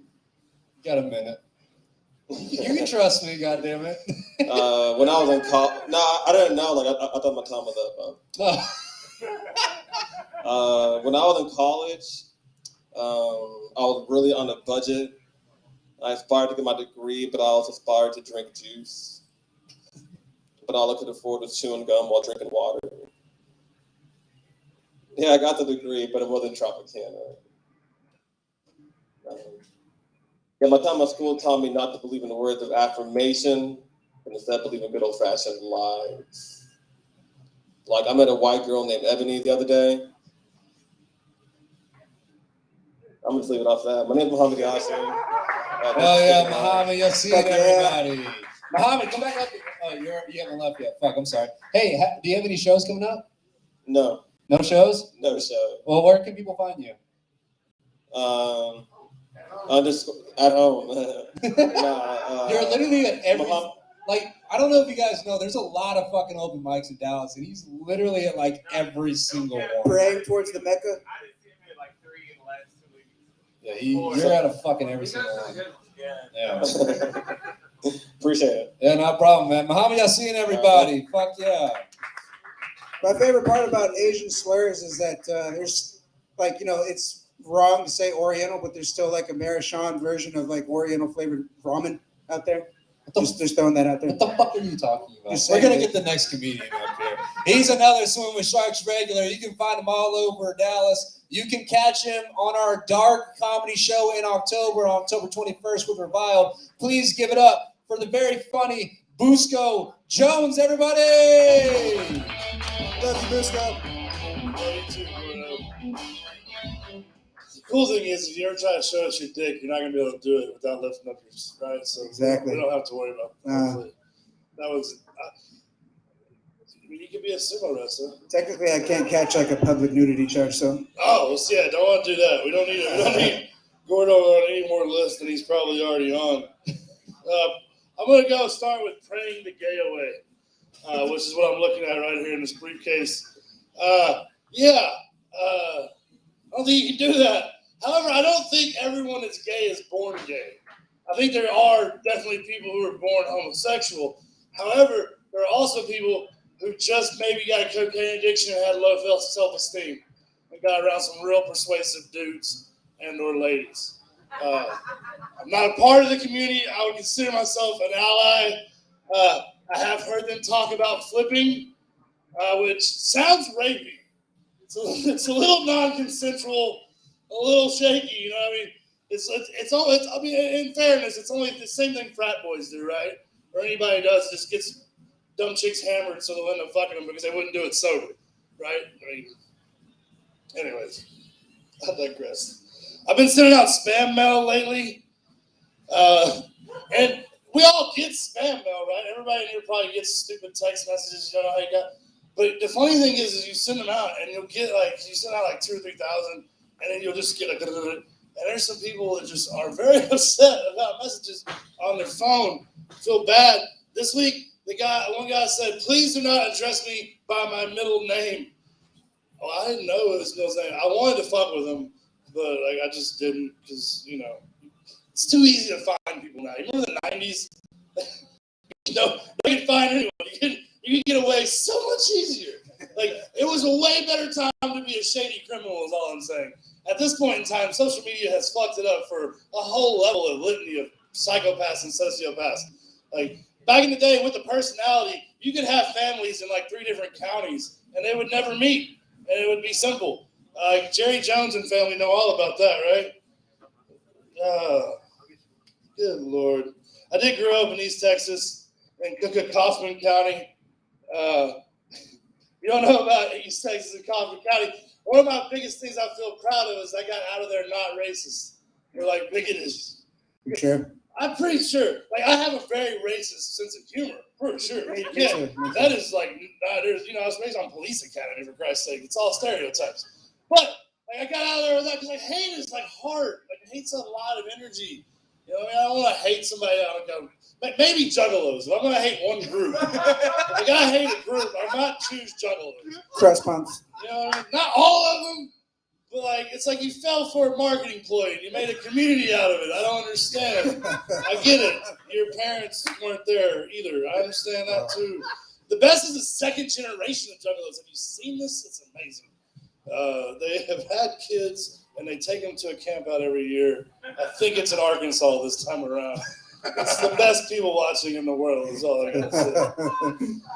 I do think we are a progressive society. We're progressing fast, which is great, of course, in many places. In some places, it's kind of But you can tell we're progressing. I used to wait tables over in kind of a fancier part of town. And the highfalutin people, the wealthy motherfuckers, they're bringing their retarded kids in the public now. They're just bringing them out with them to dinner. You know what I mean? That didn't happen back in the day. She knows what I'm talking about. They didn't do that. They put her at home. That's what they did. They had institutions for these people back in the day. Y'all know the President Kennedy, right? I love a good karma story. But the Kennedys, right? If you know anything about Rosemary Kennedy, that was the second daughter. Ultimately, she was lobotomized at 22, which you don't know what lobotomy is. They just stick a thing in your frontal lobe thing and just kind of shake it up and you're retarded. And they did this to her probably because she just wanted to fuck more than one dude and not be married off to somebody for fucking money. But the irony, I guess, like I said, it's a good karma story because ultimately her other 2 brothers got lobotomized as well, right? Full lobotomy, though. Not a frontal, full load all the way through both times. Shout out to Dallas for killing the president. And shout out to George Bush for living here. Your dad killed a president and you live in the city. That's some gangster ass shit, folks. I don't think you all understand what we're living in. That's some help. That's some fucking, Shakespearean Roman shit. This fucking family, his father killed a sitting president, was part of a team that killed a sitting president, and he now lives right over there in Preston Hollow. It's fucking beautiful. My fucking head hurts. It's just conspiracies, right? None of them are true. Stories. Well, I think that's about my time. I'll end on this. In America, how crazy you can be is basically a formula at this point in time. It's how hot you are, or generically fuckable, by times how much money you have. Yeah. And that's it. At that point in time, you can get away with all kinds of shit if you're just hot or have a little bit of money. And if you got both, Charlie Sheen, right? It's the Charlie Sheen, right? You forgot being white. It's a Charlie Sheen. You can have herpes and fucking prostitutes in no time. All right, guys. I'm in Busco Jones. Y'all get up for Noah and Swimming Sharks and Eddie and Greasy. Have a good night. Did you call me Eddie? This is not Eddie. Holy shit. You said you weren't racist, Busco. Anthony. There you go. I'm not racist. Racist motherfucker. Busco right, Jones, everybody. Make some noise for Busco Jones, everybody. Fuck yeah. We got Greasy Gordo and Anthony fucking Ramos up here. Yeah, you do. Regular shit show. All right, so this next guy, you can see him all over DFW. I saw him at Dallas Comedy Club very recently. He's on our dark comedy and death metal showcase right here in October. Make some noise for Spencer O'Neill. Fuck yeah, Spencer O'Neill, everybody!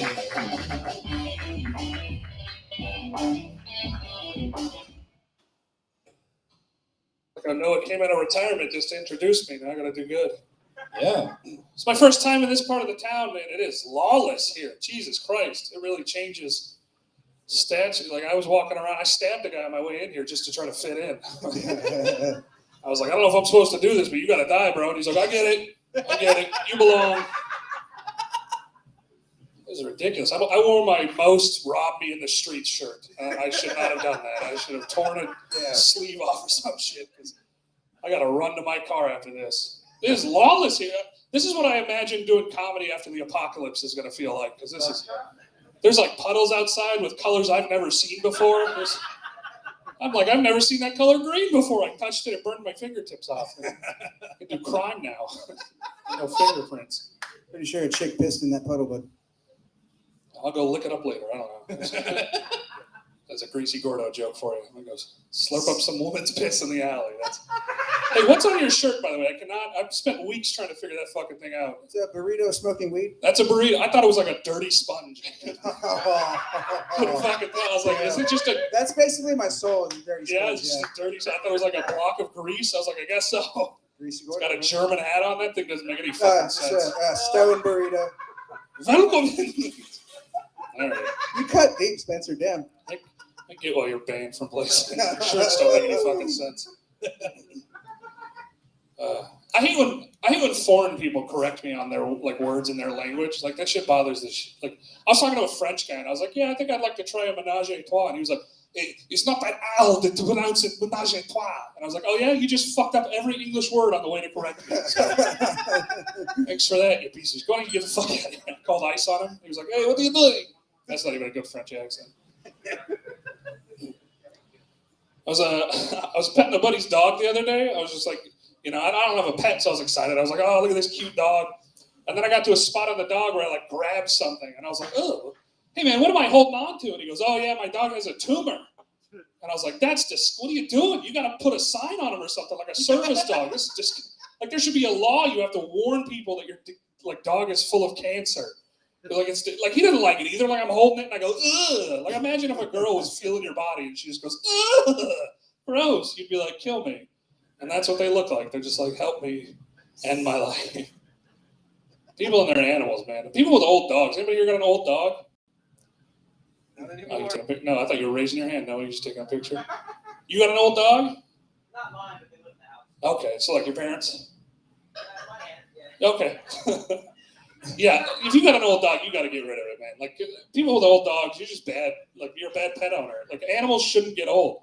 Like old dogs, they just look like homeless people to me. Have you ever noticed that? They got like gray beards, one milky eye. They're just looking at me like, kill me. Like I would if I could, man. I would if I could. You're not mine. You should cook and eat your dog. Are you Korean? I can't see you. Oh, homeless people. Yeah, that's what this part of town feels like, that you cook and eat homeless people. That's probably why there's none outside. Or they're all inside. I can't tell. Everybody looks the same to me here. What was that? Deep Ellum. I don't know. Where DCC is, it seems like a nice area. Seems like. Is this downhill from there? Because I feel like this is where all the shit ran to. No, I like this part of town. I used to be poor. I used to be poor for like the majority of my life. So these are my people. Just scum, women piss in the street kind of place, A guy with a German burrito, that's my kind of people. What was I talking about? Killing old dogs. You gotta kill your old dogs. It's a new joke. I gotta work on it. No, you gotta kill your old dog. Like if you don't got a gun, you can borrow my gun. Just get rid of it. If you need me to, I'll kill your dog. I'll take it out into the woods. I'll be like, look at the rabbits. Goodbye, Lenny. Animals, they're just not supposed to be old. You never see old animals in the wild. Like, could you imagine if you're out hiking and you just got surrounded by a bunch of wolves with Alzheimer's? Just forget what they're doing. They're like, oh, are you my son? No, oh my God. So old. One wolf with Parkinson's, like, ooh. Like, oh, God. Jesus. I think that's all I got to work on. You guys have a good night.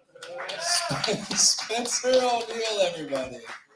Fuck yeah, you can catch him on our dark comedy showcase with Revile. What you want to say, buddy? You got a plug? I got a couple shows. I'm just bragging. Yeah. I got a show at Wichita Falls this weekend, and then I got a competition in Austin on the 22nd. So if you're in Austin, and then I'm also there on the 3rd for a filthy show. So where are you going to be in Austin?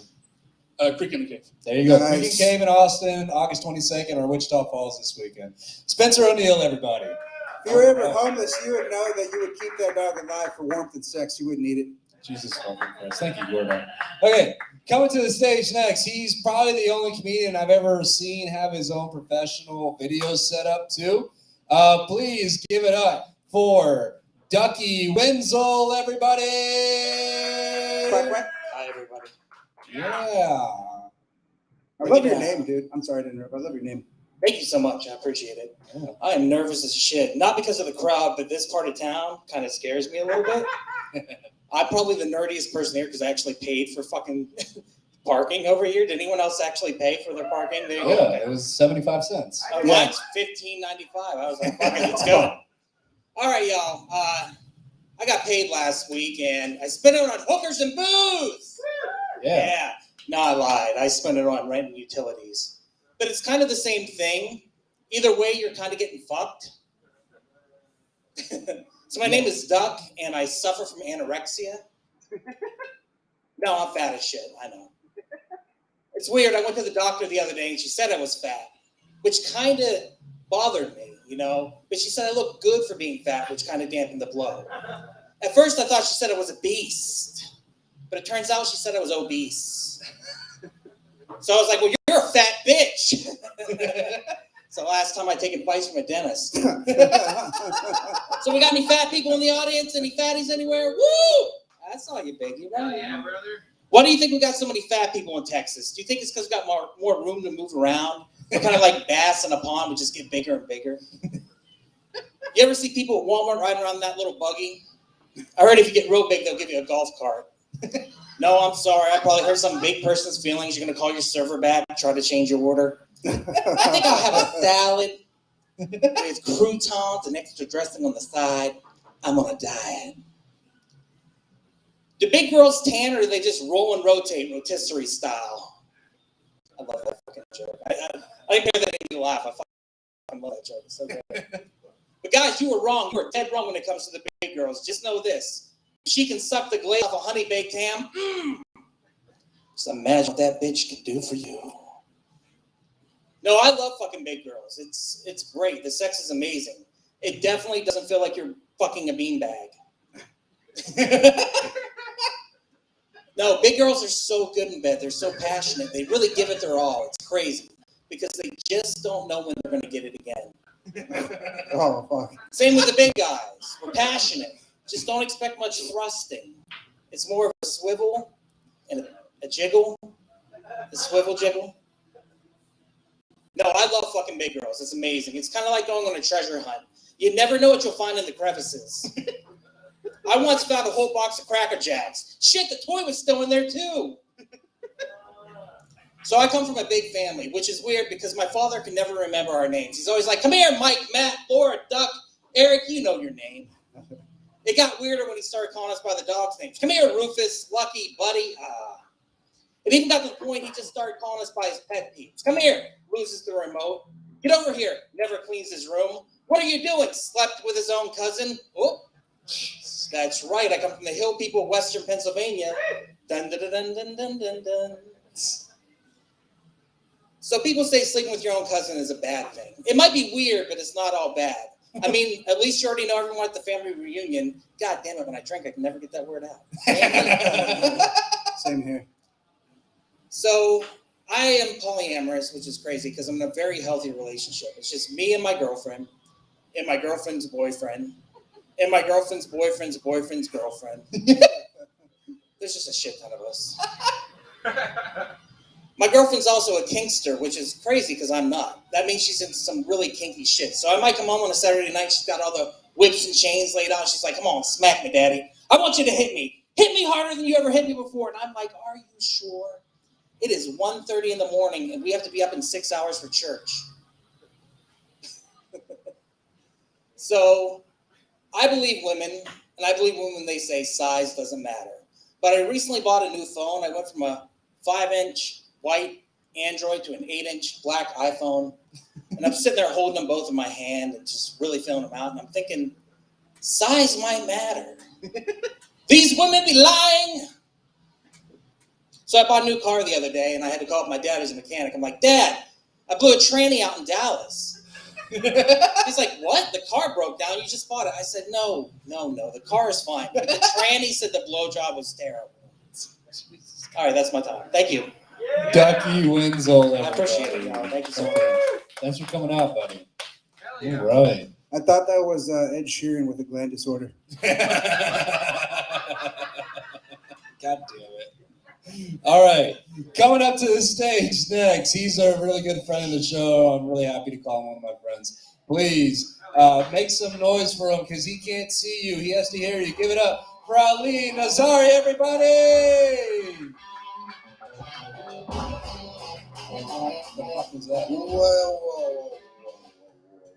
Welcome to the senior citizen part of the show. How you doing? Yeah. How many people in here? Make some noise. So 9 of you? No, really, how many? Close. How many girls we got? It's like 15. Yeah. 15? Fuck, I can't count. I'm like 3 people all together, Ali. You would think I was blind, huh? All right. So he was talking. Oh, did you say the N-word tonight? No, I said the N-word in 3rd grade. Oh, okay, because I can say the N-word. I just have to add sand to it. Because they used to call, I'm Middle Eastern, if you guys didn't know. If you knew I was Middle Eastern or blind, raise your hand for me. Yeah. Did Gracie go to raise his hand? Yeah, he did. He said, don't awesome. Yeah.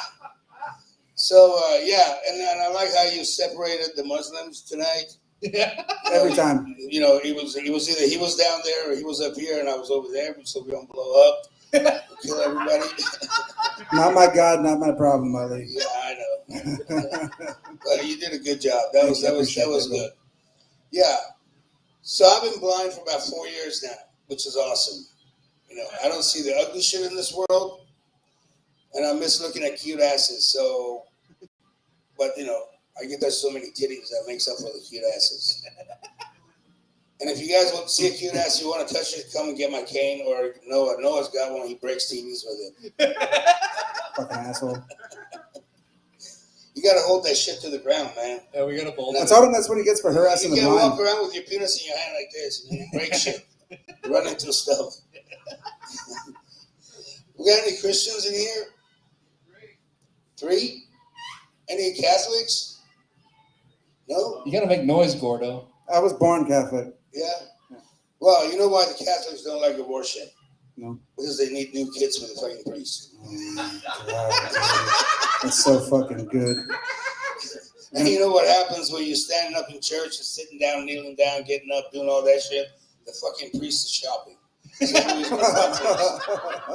So don't think you're praying to God. The priest is fucking looking and saying, that ass looks good. I think I'll fuck that one later. I already did his son. Now fuck him too. Yeah, they're terrible. Yeah, and I got a really, really dark show coming up on the 3rd. Yeah, it's an NC-17 show. You got to sign shit before you walk into that place. Yeah, it's going to be really bad. So I'm just going to talk about women like I can't. You know, because they're awesome, man. This lady called out. She goes, "You're a misogynist asshole." All I was doing was telling ladies how wonderful they are. You know, they make babies in their bellies. That's a fucking miracle, right? Right or not? Yeah. Yes. Yeah, and they make food out of their titties. Another miracle. Yeah. Yeah. And the men think they're the head of the family, and the fucking ladies are the neck. They control the fucking head. So, you know, it's all good. Then I said God made your feet smaller for a good reason. You know what that is? They get closer to the counter to do the fucking dishes. And he made them shorter so they can bend over and pick up our shit off the ground. And he made their hands smaller so when they hold on to your penis, it looks bigger and it makes you happy. And also, they can't beat us up with that hand. That's when this lady chimes in, you're a misogynist asshole. And I said, ma'am, you, with all due respect, you're a woman. What the fuck do you know? There was no going back on that one. I had to go all the way. Yeah, I'm not misogynist, I just, whatever I say, these are jokes. I really mean them. So don't be offended, please. I remember that. Yeah. Did you guys see that guy outside drinking fucking 10 shots? Anybody see him? No. I walked up to him, I said, hey man, what are you celebrating? He goes, I just had my first blowjob. I was like, fuck yeah. Let me buy you another one. He goes, no, these 10 don't get the taste out of my mouth, next one won't. Oh. So I guess he was a member of LGBTQAIPK. The motherfucker's taking all the goddamn letters in the ABC. So I tried to negotiate with him. I was like, hey, how about if we have half of the rainbow back? No, they don't do that. Because my daughter was, drawing. She drew a house, trees, do all the shit, and then she started to put a rainbow up there. I said, stop. You ain't licking no pussy. Stop that shit. Yeah, do you know why lesbians are so pissed off all the time? Why? For the same reason men are unhappy, because they're with a woman. And, gay men are always happy, right? You ever see them mad? No, they're always laughing. I just don't understand how they can tell another man, I love you, after he just tore his asshole up. I don't get that. And I don't like the wishy-washy bi motherfuckers. They get up in the morning, flip a quarter. You want pussy or ass today? I don't know. It's not like jelly donut, Oh, hey, that's a pretty good one, yeah. Jelly donut. You can fuck a jelly donut. It'd be kind of messy, like, you get your red wings or whatever, yeah. I don't know. I listened to so many people tonight, I'm very confused now. So I don't know if I want to tell jokes or tell everybody to fuck off. But yeah, guys, I'm going to get out of here because I got a hair appointment in the morning. So I gotta go. Have a good night. Ali Nazari, everybody. Ali Nazari. Fuck yeah. Ali, when's your next show, bud? September 3rd. September 3rd, where you at? I got that NC-17 show at the McKinney Comedy Arena. McKinney Comedy Arena, September 3rd. Make sure to catch Ali. I actually know what show you're talking about. There's a lot of talent on there. Make sure to make your way out there if you can. Ali Nazari, everybody, one more time for him, please. And I'm driving to Euless tomorrow, so if you guys want to ride with me, come on. All right. We're going to go ahead and keep this moving. The next guy coming to the stage, he's a good friend of mine. He's a good friend of the show. He's a good friend to everybody, and he's really, really, really fucking funny. Please give it up for one of my personal favorite comedians in Dallas. Give it up for Tyler Varela, everybody!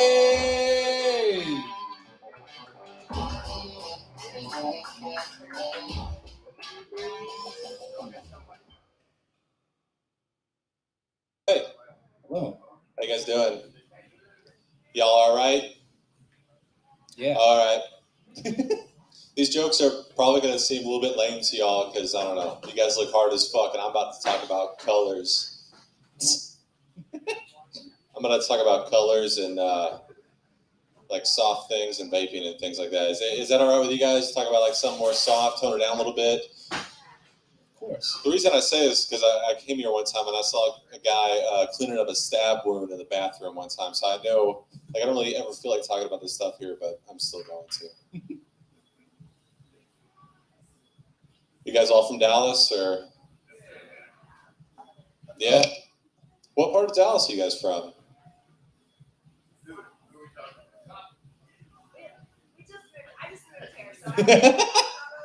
Oh, so you guys are just like a group of friends, not together, not like a whole family. You guys look so much alike. You three look like brothers, Like in the best way possible. It's weird because it's like you have like the most hair, which not a lot, and then he's got a little bit less, which is less than not a lot, and then you have no fucking hair. That's actually bad. That's hard as fuck. You got a cycle? You got a motor?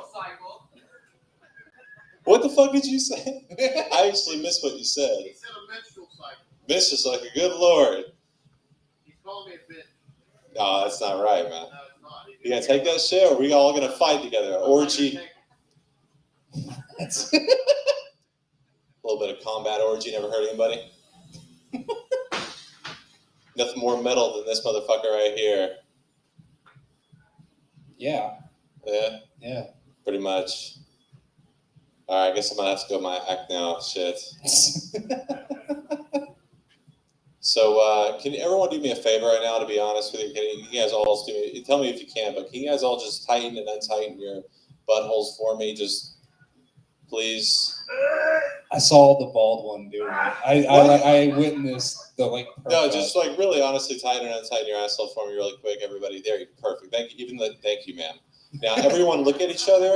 Everyone, get to know your neighbor like that, fellas. Everyone, that's that Catholic hello. It's good for you. My dad taught me that one. It's pretty nice that we can control that muscle. It's fun, isn't it? Yeah. So I heard vaping can maybe kill you, so I started. Boy, I started vaping a lot too, especially during this quarantine. No one knew what was happening a couple years ago when that was happening. And there was kids dying from vape, and they were telling the parents, and they were happy.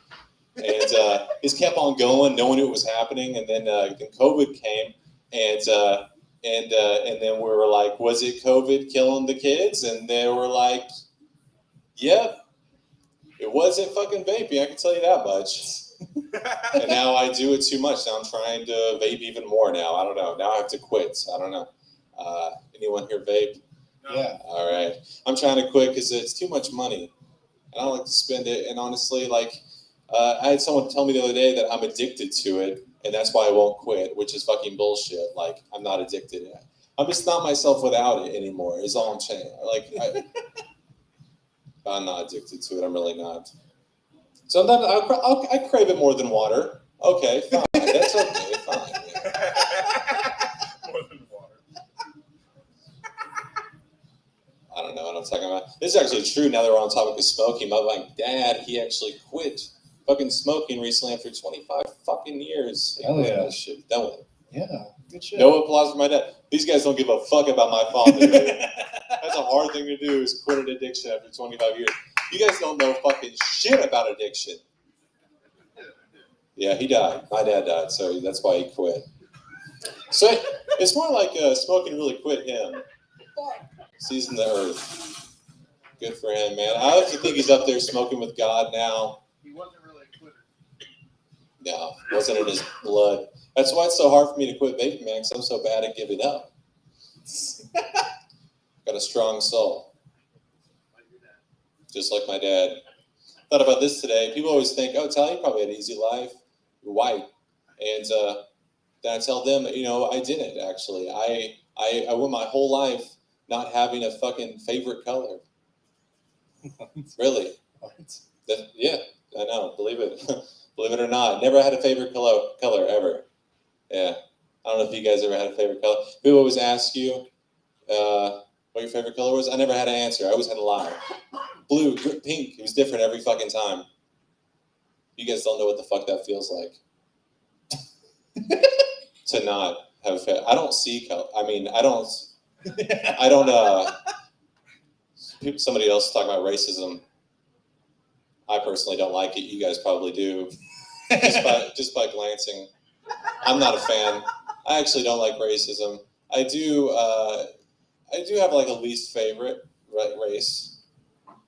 Probably shouldn't say it on live stream, but it's true. I list them. Or we're gonna get canceled. Look at this fucking place. That's your time, Tyler. Hell yeah. Okay, before you talk about other races. Yeah. Wait, were you really gonna go into it? What do you mean go into it? All right, hell yeah, that was Tyler Varela, everybody. Fuck yeah. We got to talk about this next guy. He's on our fucking Oklahoma showcase next weekend at Vasca Theater. Next Friday at Vasca. Well, is that the weekend? I count that as the weekend. I don't work on Friday, so that's true. But yeah, he's on the show. If you've never seen him before, just kind of realize this is something that is very unusual in comedy. Like, we never really see guys like this. So please give it up for the very funny, inventive. Adrian, are you setting up? I can't see because Noah's blocking me. Get up here and start setting up. He needs a minute to set up, so I'm just going to go ahead and talk to you guys for a little bit. I see you two here all the time. Are you guys? So I know you're Greasy Gordo's girlfriend. I always forget your name. I'm so sorry. One more time.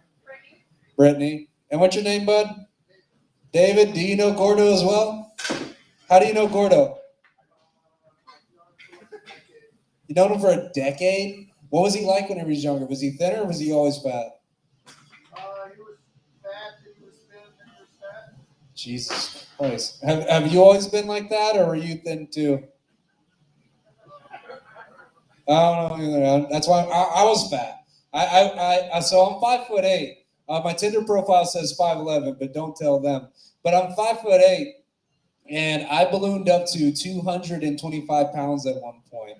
So I know what it's like, because my nipples are still really fucking wide. Fuck you, man. No, they I are. got to 299, bitch. Yeah, but you're also 6 foot. And I lost a little bit of weight. I'm 270 right now. So I only lost 30 pounds. Wow, good for Noah, everybody. Shut the fuck up. No one fucking cares. When I saw 299 on the scale, it was probably at the doctor's office or something. I was like, dude, there's no fucking way I'm going to the triple digits, bro. I started running and banging your mom a bunch. You already in I triple lost a bunch digits. of What are you weight. talking about? You mean the 300? Whatever, dude. I don't know how that works. I'm fucking stupid. Yeah, no shit. I fucking watch NASCAR on mute while I listen to Five Finger Death Punch, brother. What the fuck are you? What was that? Anyway, are you ready? We're gonna go ahead and get this one started. Please give it up for Adrian Escamilla, everybody.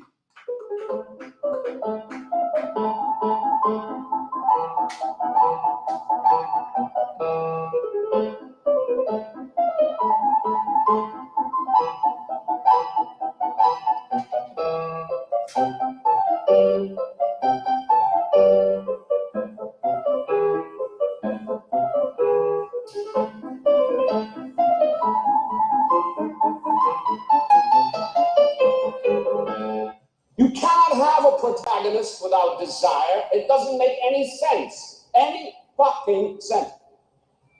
You follow? Good. Anyone else? Sir, what if a writer is attempting to create a story where nothing much happens, where people don't change, they don't have any epiphanies, they struggle and are frustrated and nothing is resolved? More reflection of the real world. The real world? Yes, sir. First of all, you write a screenplay without conflict or crisis, you'll bore your audience to tears. Secondly, nothing happens in the world? Are you out of your fucking mind? People are murdered every day. There's genocide, war, corruption, every fucking day. Somewhere in the world, somebody sacrifices his life to save somebody else. Every fucking day, someone somewhere takes a conscious decision to destroy someone else. People find love, people lose it. For Christ's sake, a child watches a mother beaten to death on the steps of a church. Someone goes hungry. Somebody else betrays his best friend for a woman. If you can't find that stuff in life, then you, my friend, don't know crap about life. And why the fuck are you wasting my 2 precious hours with your movie? I don't have any use for it. I don't have any bloody use for it. Okay, thanks.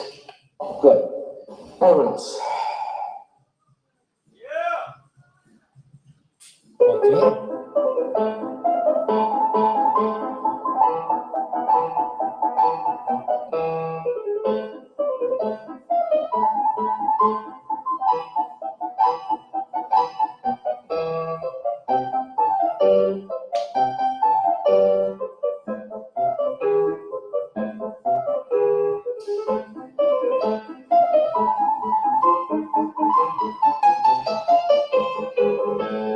You can't.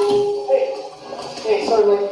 Well, glad you could fit us into your busy schedule, darling. I know, look, I'm sorry, late, but I'm here, man. Kyle's playing the part. Yeah, like fucking hell, he's playing my part. What the fuck did you just say to me? It's my part. It's my part, and I decided who to lend it to. Usually it's somebody that has fucking sticks. I left him in the car. I'll be right back. Take me 5 minutes. I'm warming up the band now. Look, I can use Ryan's sticks. Neiman, you lost the fucking part. No, I didn't. Look, you can't fucking do this, kid. Yeah. When did you become a fucking expert on what I can or cannot do, you fucking weepy willow shit sack? I earned that part. You never earned anything. God, you are a self-righteous prick. The only reason you're a fucking core is because you misplaced a folder. The only reason studio band to begin with is because I told you exactly what I'd be asking for in Nassau.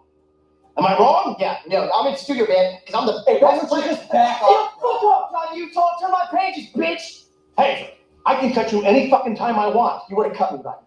Try me, you fucking weasel.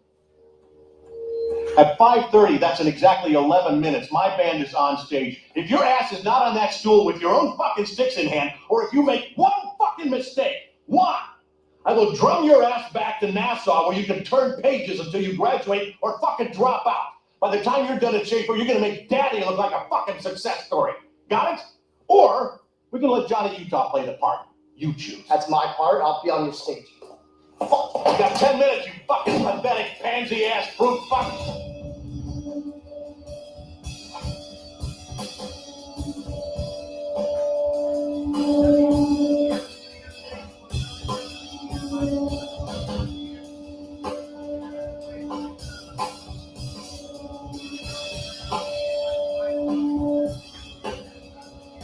Everybody make some noise for Adrian Escamilla, everybody. Adrian, hell That was fucking amazing. yeah. That's some of the most fucking captivating shit I've seen. I heard Tom Murphy just showed up. If you guys don't know, Tom Murphy is a notorious comedian in town.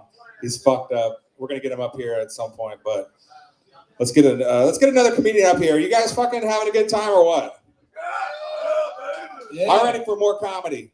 Hell yeah. All right, this next person coming to stage, she's another Swim with Sharks regular. Please give it up for the very funny Melissa Riggs, everybody! Melissa!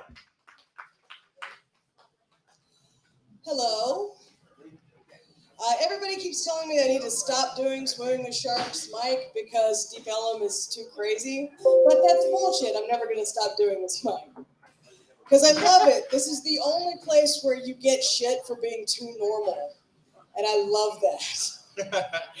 I like it very much. Anyway, next summer, my parents celebrate their 50th wedding anniversary. It's a big deal. I have been divorced twice. So, and the baby's daddy finally divorced his wife and proposed to someone else. So my sister told me that my mom said I'm not allowed to make a speech at the party. I'm not allowed to say anything. But if I can convince my mom, this is the story I want to tell for their 50th wedding anniversary speech. Basically, my parents live in the country, so their house is a collection of buildings around a large garden. And my dad has a workshop at one end, and my mom has a sewing room with like her sewing machine and a table set up at the opposite end of the property. And at a barbecue a few years ago, one of my aunts said out loud in a shrill, high voice that carried over the whole party, "Why don't you combine your workshops and you can be together?" And at the same time, without looking at each other or communicating at all, my parents went, no, you know, not at all. Just don't say that anymore. So the secret to a 50-year marriage, separate hobbies in opposite ends of the property. That's the secret. Just time apart. Time apart is the secret to a long and lasting marriage. Again, I mentioned they have a large garden, and Roundup was recently in the news because it's dangerous. My parents have a gallon-sized can of this stuff, and so since it's in the news about giving some guy cancer, they decided to read warning labels for the first time ever. And they need my help because the print's small. So we're reading the outside of the can of Roundup, and on there's a box, and at the top of the box, in large type, it says, what's the best way to prevent fire ant bites? And then underneath that, in smaller type, it says, try to avoid fire ant beds. Yeah, no shit, Roundup, you know? Like, what's the best way to avoid lion bites? Just, stop fucking with lions, right? It's the safest way to ski. Just stay in the hot tub at the hotel. Don't bother with skiing. That's just, Roundup gives you cancer and really bad advice. That's cancer and really bad advice. I have, see, me and, oh, you guys weren't a couple, right? There's not any couples? Okay, well, as friends, do you guys ever have a pact? To what? It's like a pinky swear. Yeah, I know what a Okay, pact you know, is, but okay, but a okay. pact for what? I don't know, anything? You know, there is like guy code if you're, Okay. yeah, it's kind of like a pact. If your best friend fucks a girl, then it's kind of bad mannered if you fuck her after. That's unless like it's explicitly said to do so. So there's that. Right, or you're all doing drugs at the same time. or Yes. something. Yeah. Exactly. That's a pass. This is nothing like that at all. But my ex and I, when we were together, we had a kind of pact that we would haunt each other. Like whoever dies first haunts the other one, right? Yeah, dating me is really fun, guys. Okay, it's really fun. I'll give you plenty of stories that you can tell the kids you decide to have with somebody else. Just it's fun. So anyway, he said he was down. He was down to haunt me or get haunted by me when we die. But he said, okay, if you go first, you can't do that creepy shit where you write backwards in the mirror. I hate that. I hate all the movies when I do that. It scares the fuck out of me. And I said, okay, but what if I get to the other side and like that's how you send a message? There's no other way. Like you just write the message in the mirror and it's backwards because you're in the upside down or whatever. And he said, just don't do it. Just don't do it. It creeps me out. So now I haven't talked to him in like 2 years. So I have to figure out how to do this. It's imperative now. You understand? Because if you hadn't spoken to a woman in like 2 years, and then you step out of the shower and there's some creepy message written backwards in the mirror that could only have come from her, how much more terrifying would that be if the bitch was still alive? Okay? So I have to figure out how to do this now. Please do. Hell yeah. Please do, yes. I think that's about all I have to work on right now. It's all my new stuff. So thank Melissa you very Riggs, much. everybody. Hey, if you need help writing backwards, I'm dyslexic, so I'm your guy. There you go. Melissa Riggs, everybody. Hell yeah. We got a couple more comedians. Do you guys got that in you? No? Okay, they're leaving. We got 3 more comedians. Oh, shit. All right, Double D. All right. Fuck yeah, get the fuck closer. If you're still here, try to get closer. Sean, put your fucking nudie camera away and get over here. All right, everybody. We got a very special guest, good buddy of the show, amazing comedian. Give it up for motherfucking Double D, everybody! Fuck yeah! Hello, everybody. Oh, goddamn, there's a lot of people in here now. So, if you're a dude and you go to the men's room, don't say what's up. Because some dude might turn around and show you what's up. That is, unless you're trying to tickle a pickle. Then tickle away, baby. But please check the stalls first, because that made my dump really awkward. And they had the nerve to get mad at me whenever I was farting, but shit, I was shitting. I didn't get mad at them whenever they were farting from butt fucking. Because sometimes a butt farts when you pull the meat out. All right, time to get serious now. To all the dudes out there, if you're planning on having kids or getting married, don't. Because there's a lot of women out there that want equal rights, but they still want the dude to pay for everything. Fuck that shit. I don't want to pay for a goddamn thing. Do y'all want to pay shit? Nope. The only women out there that'll pay for everything is sugar mamas or the ones that love Klondike bars.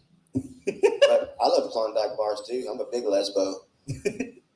What else was I gotta say? Oh yeah.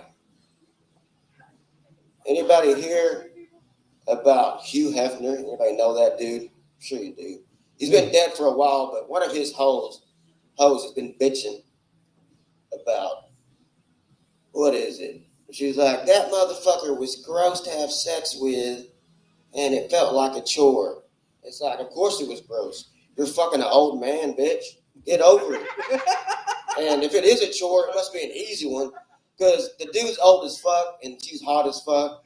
So I'm sure it didn't take much for him to bust a dusty nut. Just don't get that dust in the eye. That shit'll sting.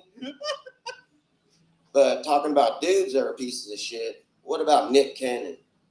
You heard this motherfucker has a baby about to be born, his 9th kid, and he's got a 10th one on the way. Fuck that dude for adding to the population, because we got enough pieces of shit in the world. A lot of them left earlier, you know. That's what they get for leaving, calling pieces of shit. Yeah, Fuck them. Fuck them. But that, and then, you know he's not going to be there for those fucking kids. I mean, he's not going to have time for all those little shits. And he probably has it from 10 different women. Maybe. I don't know.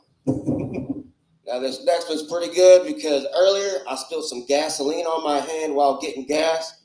And now I've got a beatbox. Check this out. Oh, Lord.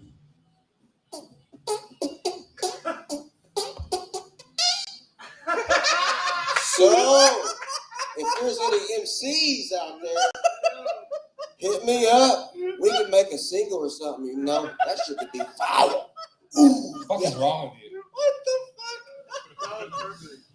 Now, there's a lot of divorces going on. I mean, we got Sylvester Stallone getting a divorce. His wife is divorcing him because he wants another dog. That shit's crazy. But that motherfucker, he's got the money to take care of those fucks. And then we got James Hetfield from Metallica getting a divorce. I guess his wife got tired of all those, ooh, yes. Which I'm sure he would say whenever he really bust a nut or take a good shit. Yeah. Honey, are you in there, pussy? Yeah.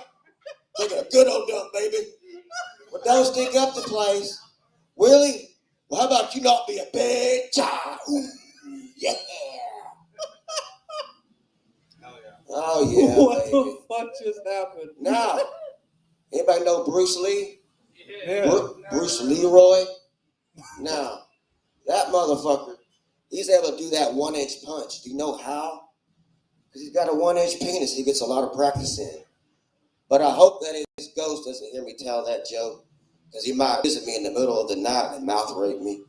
But at least I'll know why I wake up with a nasty ass taste in my mouth. Bruce Lee dead. Ooh, baby. And I heard another story about a chick.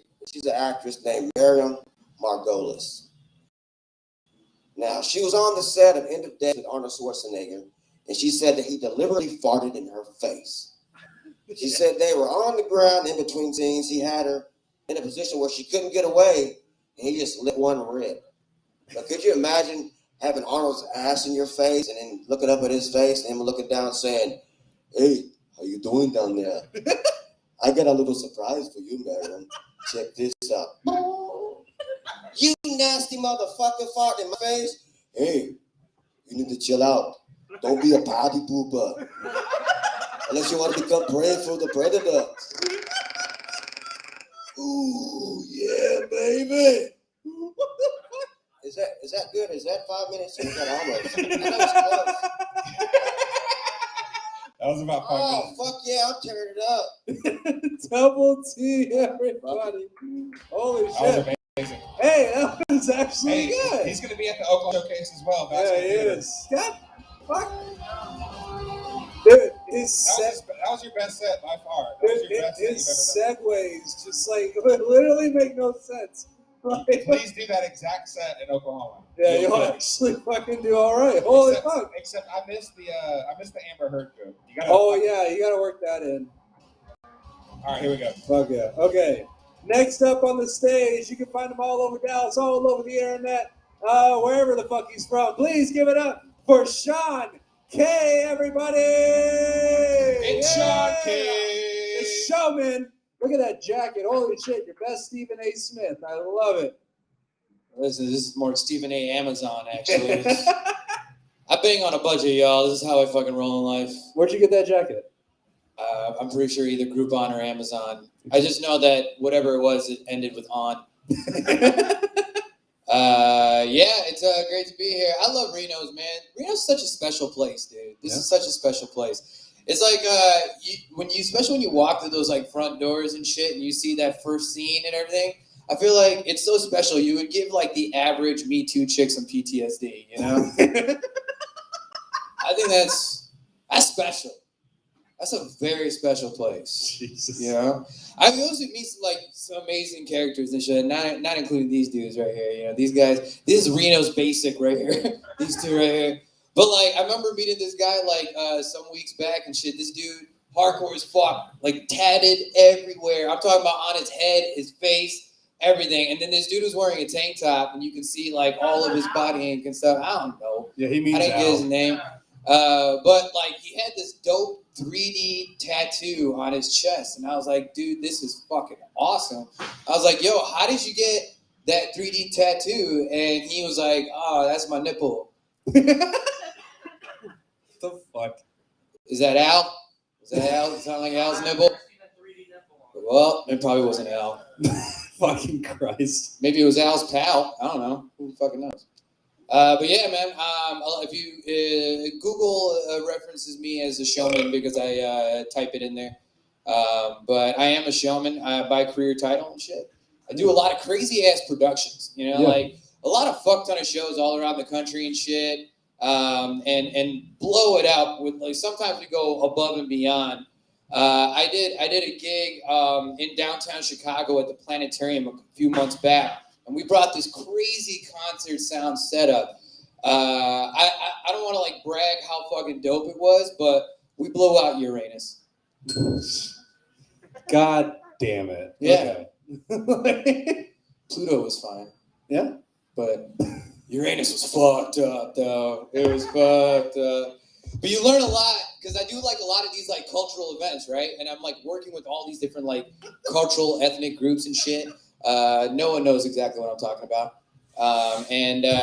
It's you meet all, you know, you get to know all these different cultures. You see like these mannerisms, and sometimes they don't make sense at first, but then you kind of get to know their culture and their traditions and all that kind of stuff. And you're like, okay, you can see where maybe some of these mannerisms come from. But there's like one cultural mannerism that like I've seen for like most of my life, and I still don't fucking understand it to this day.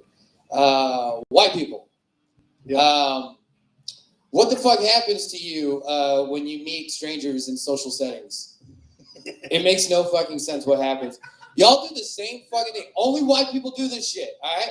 It doesn't even have to be an event. It could just be walking down the street, right? And then you make eye contact with that random white person and you just acknowledge it. Now, with any other fucking culture, you know, head nod, up, down, whatever. Hey, what's up, bro? It's just chill and you just move on. White people, you fucking acknowledge them and they acknowledge you back. As soon as they see you, they do the same face where it's just a smile or goes back. Why? What the fuck happens to you? It's like a social stroke. That shit makes no damn sense. It's like when you were in middle school and you started drawing that S chain in your notebook for no goddamn reason and no one taught you how to do that shit. That shit is embedded in y'all's DNA code. I don't know any other culture that has this goofy. I feel like your face just stays like that. I don't even fucking turn around to see what happens. I just feel like you just walk away. Trying to be friendly without being too-sided. Yeah, killing it. So, been doing it right for decades. Good job, Kyle. That's very close. So, yeah, I recently got engaged to a smart, beautiful Mexican woman. Cue applause. Yeah. And thank you. Good fucking luck. Anthony's really excited for me. No, I'm not. Yeah, I am. I'm excited because you took her off the market. Fuck yeah. Yeah, that's right. It took a brown man to do it. Yep. But I'm like, now that I'm engaged to this beautiful Mexican woman, I feel like I'm like now working my way to say more Mexican jokes. Trying. Yeah. You know, I feel like I'm in the visa status of saying Mexican jokes. You know, but like her people, I will marry my way to that green card. Best fucking believe that shit. I will get there. Yeah. I do this one joke. Anthony, you'll like this one. I do this one joke. It's her favorite joke. Right? Let me hear it. And so I'll be like, hey, babe, did you hear about the mariachi band that fell off a cliff? And she's like, oh, no. Where did it happen? I said, no one knows. All they heard was, and her reaction's the same every single time. She's like, you're so good at that, babe. Yeah, I was going to say, yeah. It's like I was going to say. True griot, babe. It's like, you know what that's called, right? Griot? Grito. Grito. Yeah. Visa status, ladies and gentlemen. That's There you why. go. He's actually good at it. Visa status. I forgot my T's and shit. You're good at it. Thank you, man. Yeah, that's good. Thank you. I am a singer. Like I'll just putting my shit out there. I am a professional singer. So I just figure like if I do comedy and my jokes don't hit, I could always end with a Chris Brown song. You remember when he did that shit? That shit was real, yo. He fucking did that shit. Yeah. Man. But I'll end off with this. So I, with being with this beautiful Mexican woman, she's got 3 kids. Yeah, that's because I like life exciting. And so it was like tough in the beginning, when my parents were trying to come to terms with it. They're better now and everything, but it wasn't the cultural difference that like separated us. It was more so the fact, the circumstances of 3 kids, and it's understandable. I'm a first generation American. My parents are from South India, and they're just like they don't want my life to be more work. I'm gonna have to work harder just to make things work, and I get that. That's a valid reason, but problem is my parents are one-sided. They don't see the other side of it, because I'm engaged to a beautiful, smart Mexican woman with 3 beautiful, smart Mexican kids. That's 3 sets of the hardest working hands in the fucking game. I don't care what the fucking work is. It's gonna get done, y'all. It's gonna get done. True leader delegates. A true leader delegates. Yep. I love that there's a lot of white people that are fucking conjuring in their mind if they can laugh at that cultural joke. We're not allowed to. Yeah, it's all right.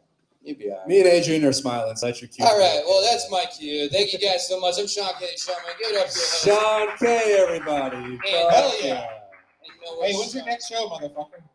I just came from the Comedy Arena, did a show over there, and then this Saturday at Hat Tricks in Louisville. Oh yeah, Hat Tricks in Louisville, everybody. Sean K, everybody. Thank you for Sean K, the motherfucking showman, the one and only. We got one more comic. Can you guys handle one more comedian tonight? All right. All right, good. This next comedian comes to the stage. I'll bring him up in my impression of him.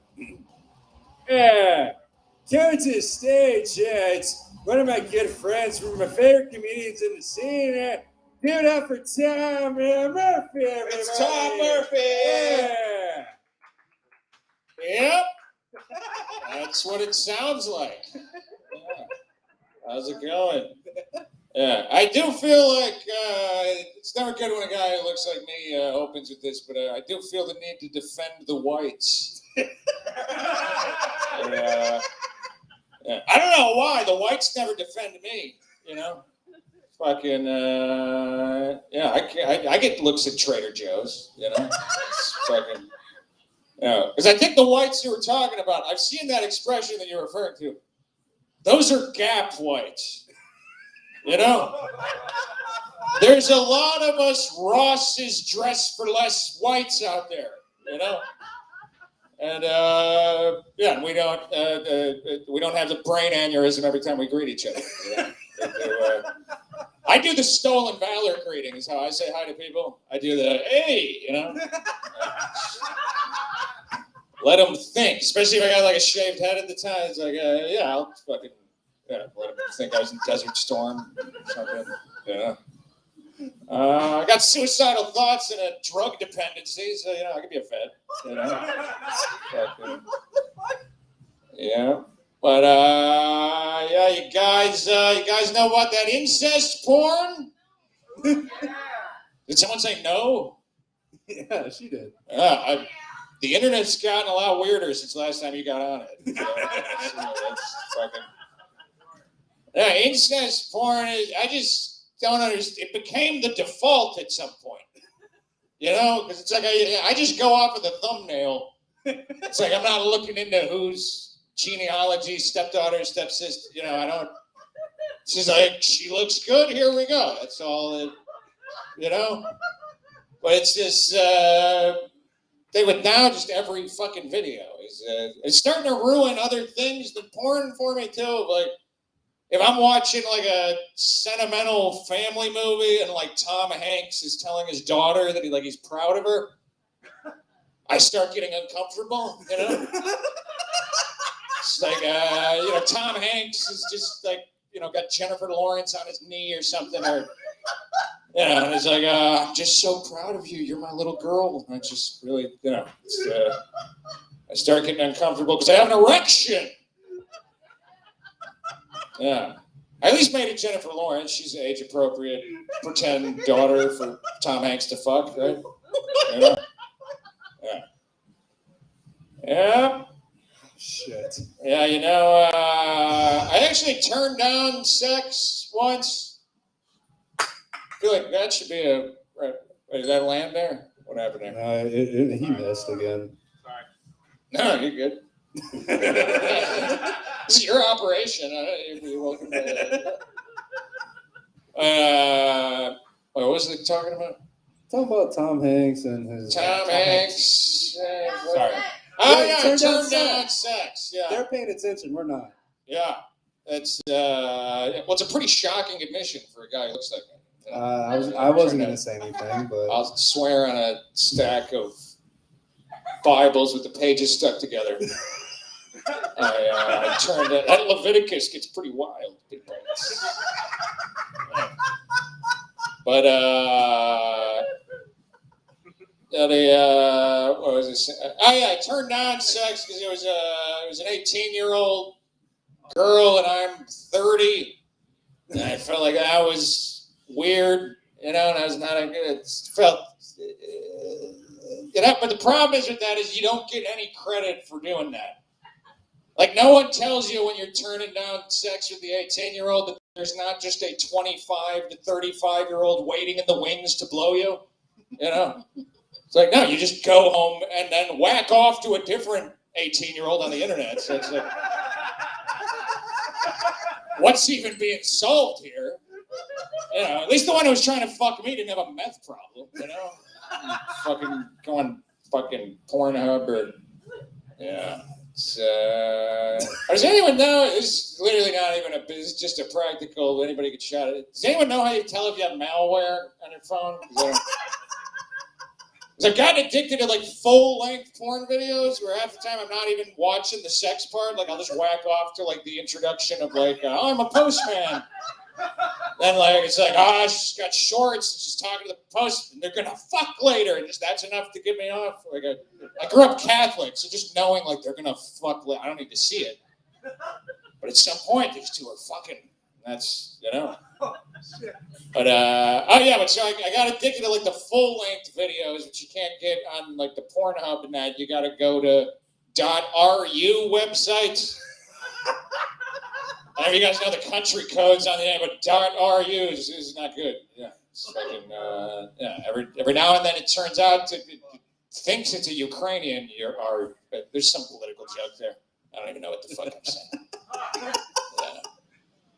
Yeah, I don't stand with you. I stumble with Ukraine.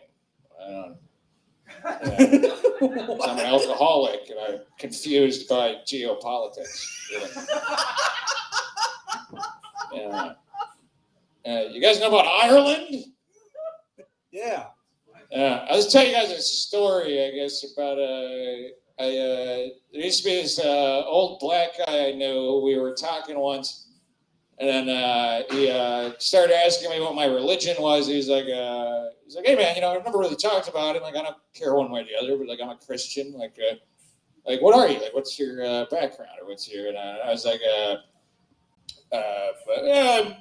atheist kind of, but I like, grew up Catholic and like Irish Catholic. And I was like, what do you mean Irish Catholic? I was like, well, there's Irish Catholics, and there's Irish Protestants.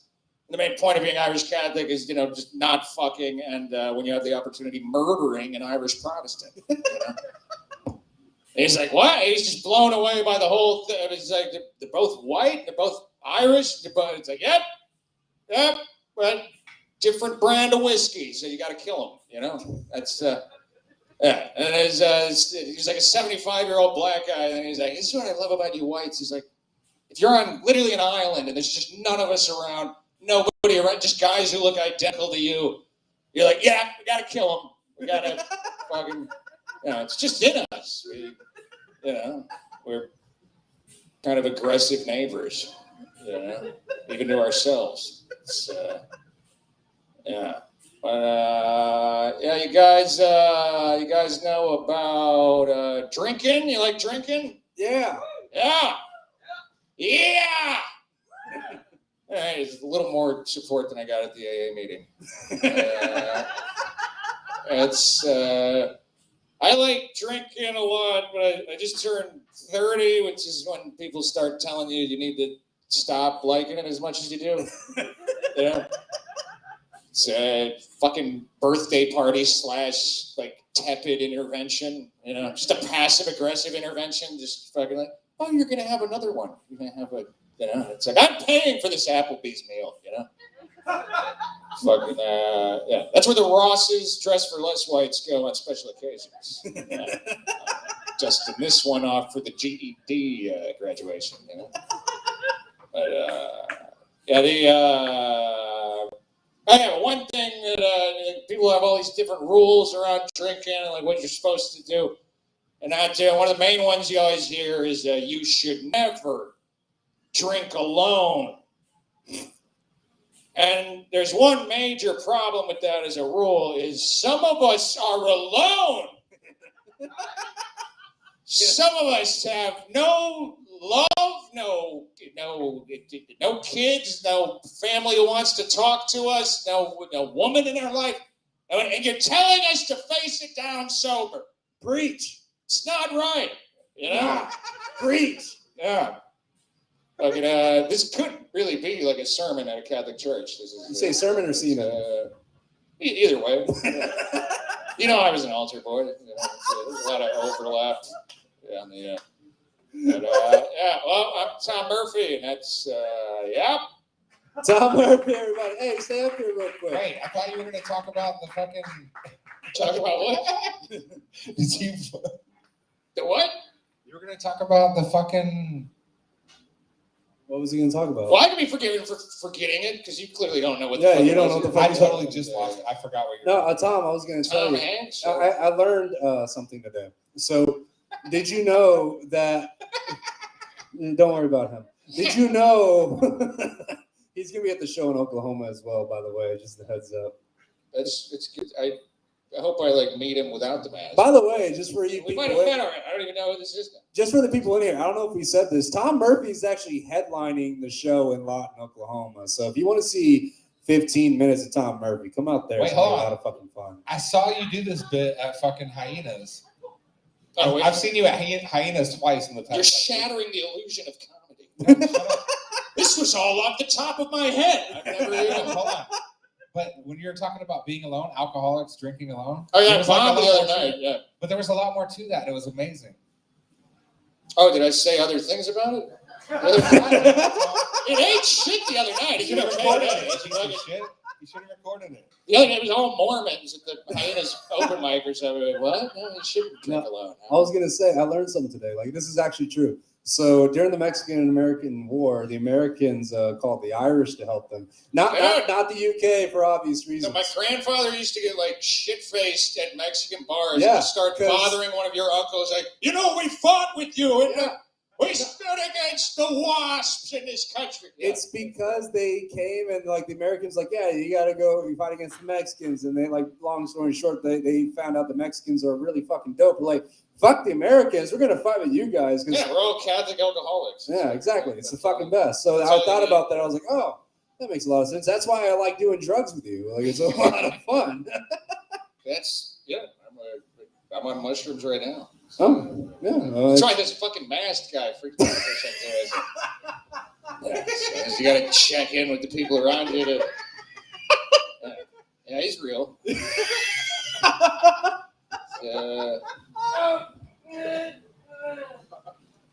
I think the show. I think the show is over. Thank you. It's like an old Borscht Belt comic, like orgasming. It was like, ooh, yeah.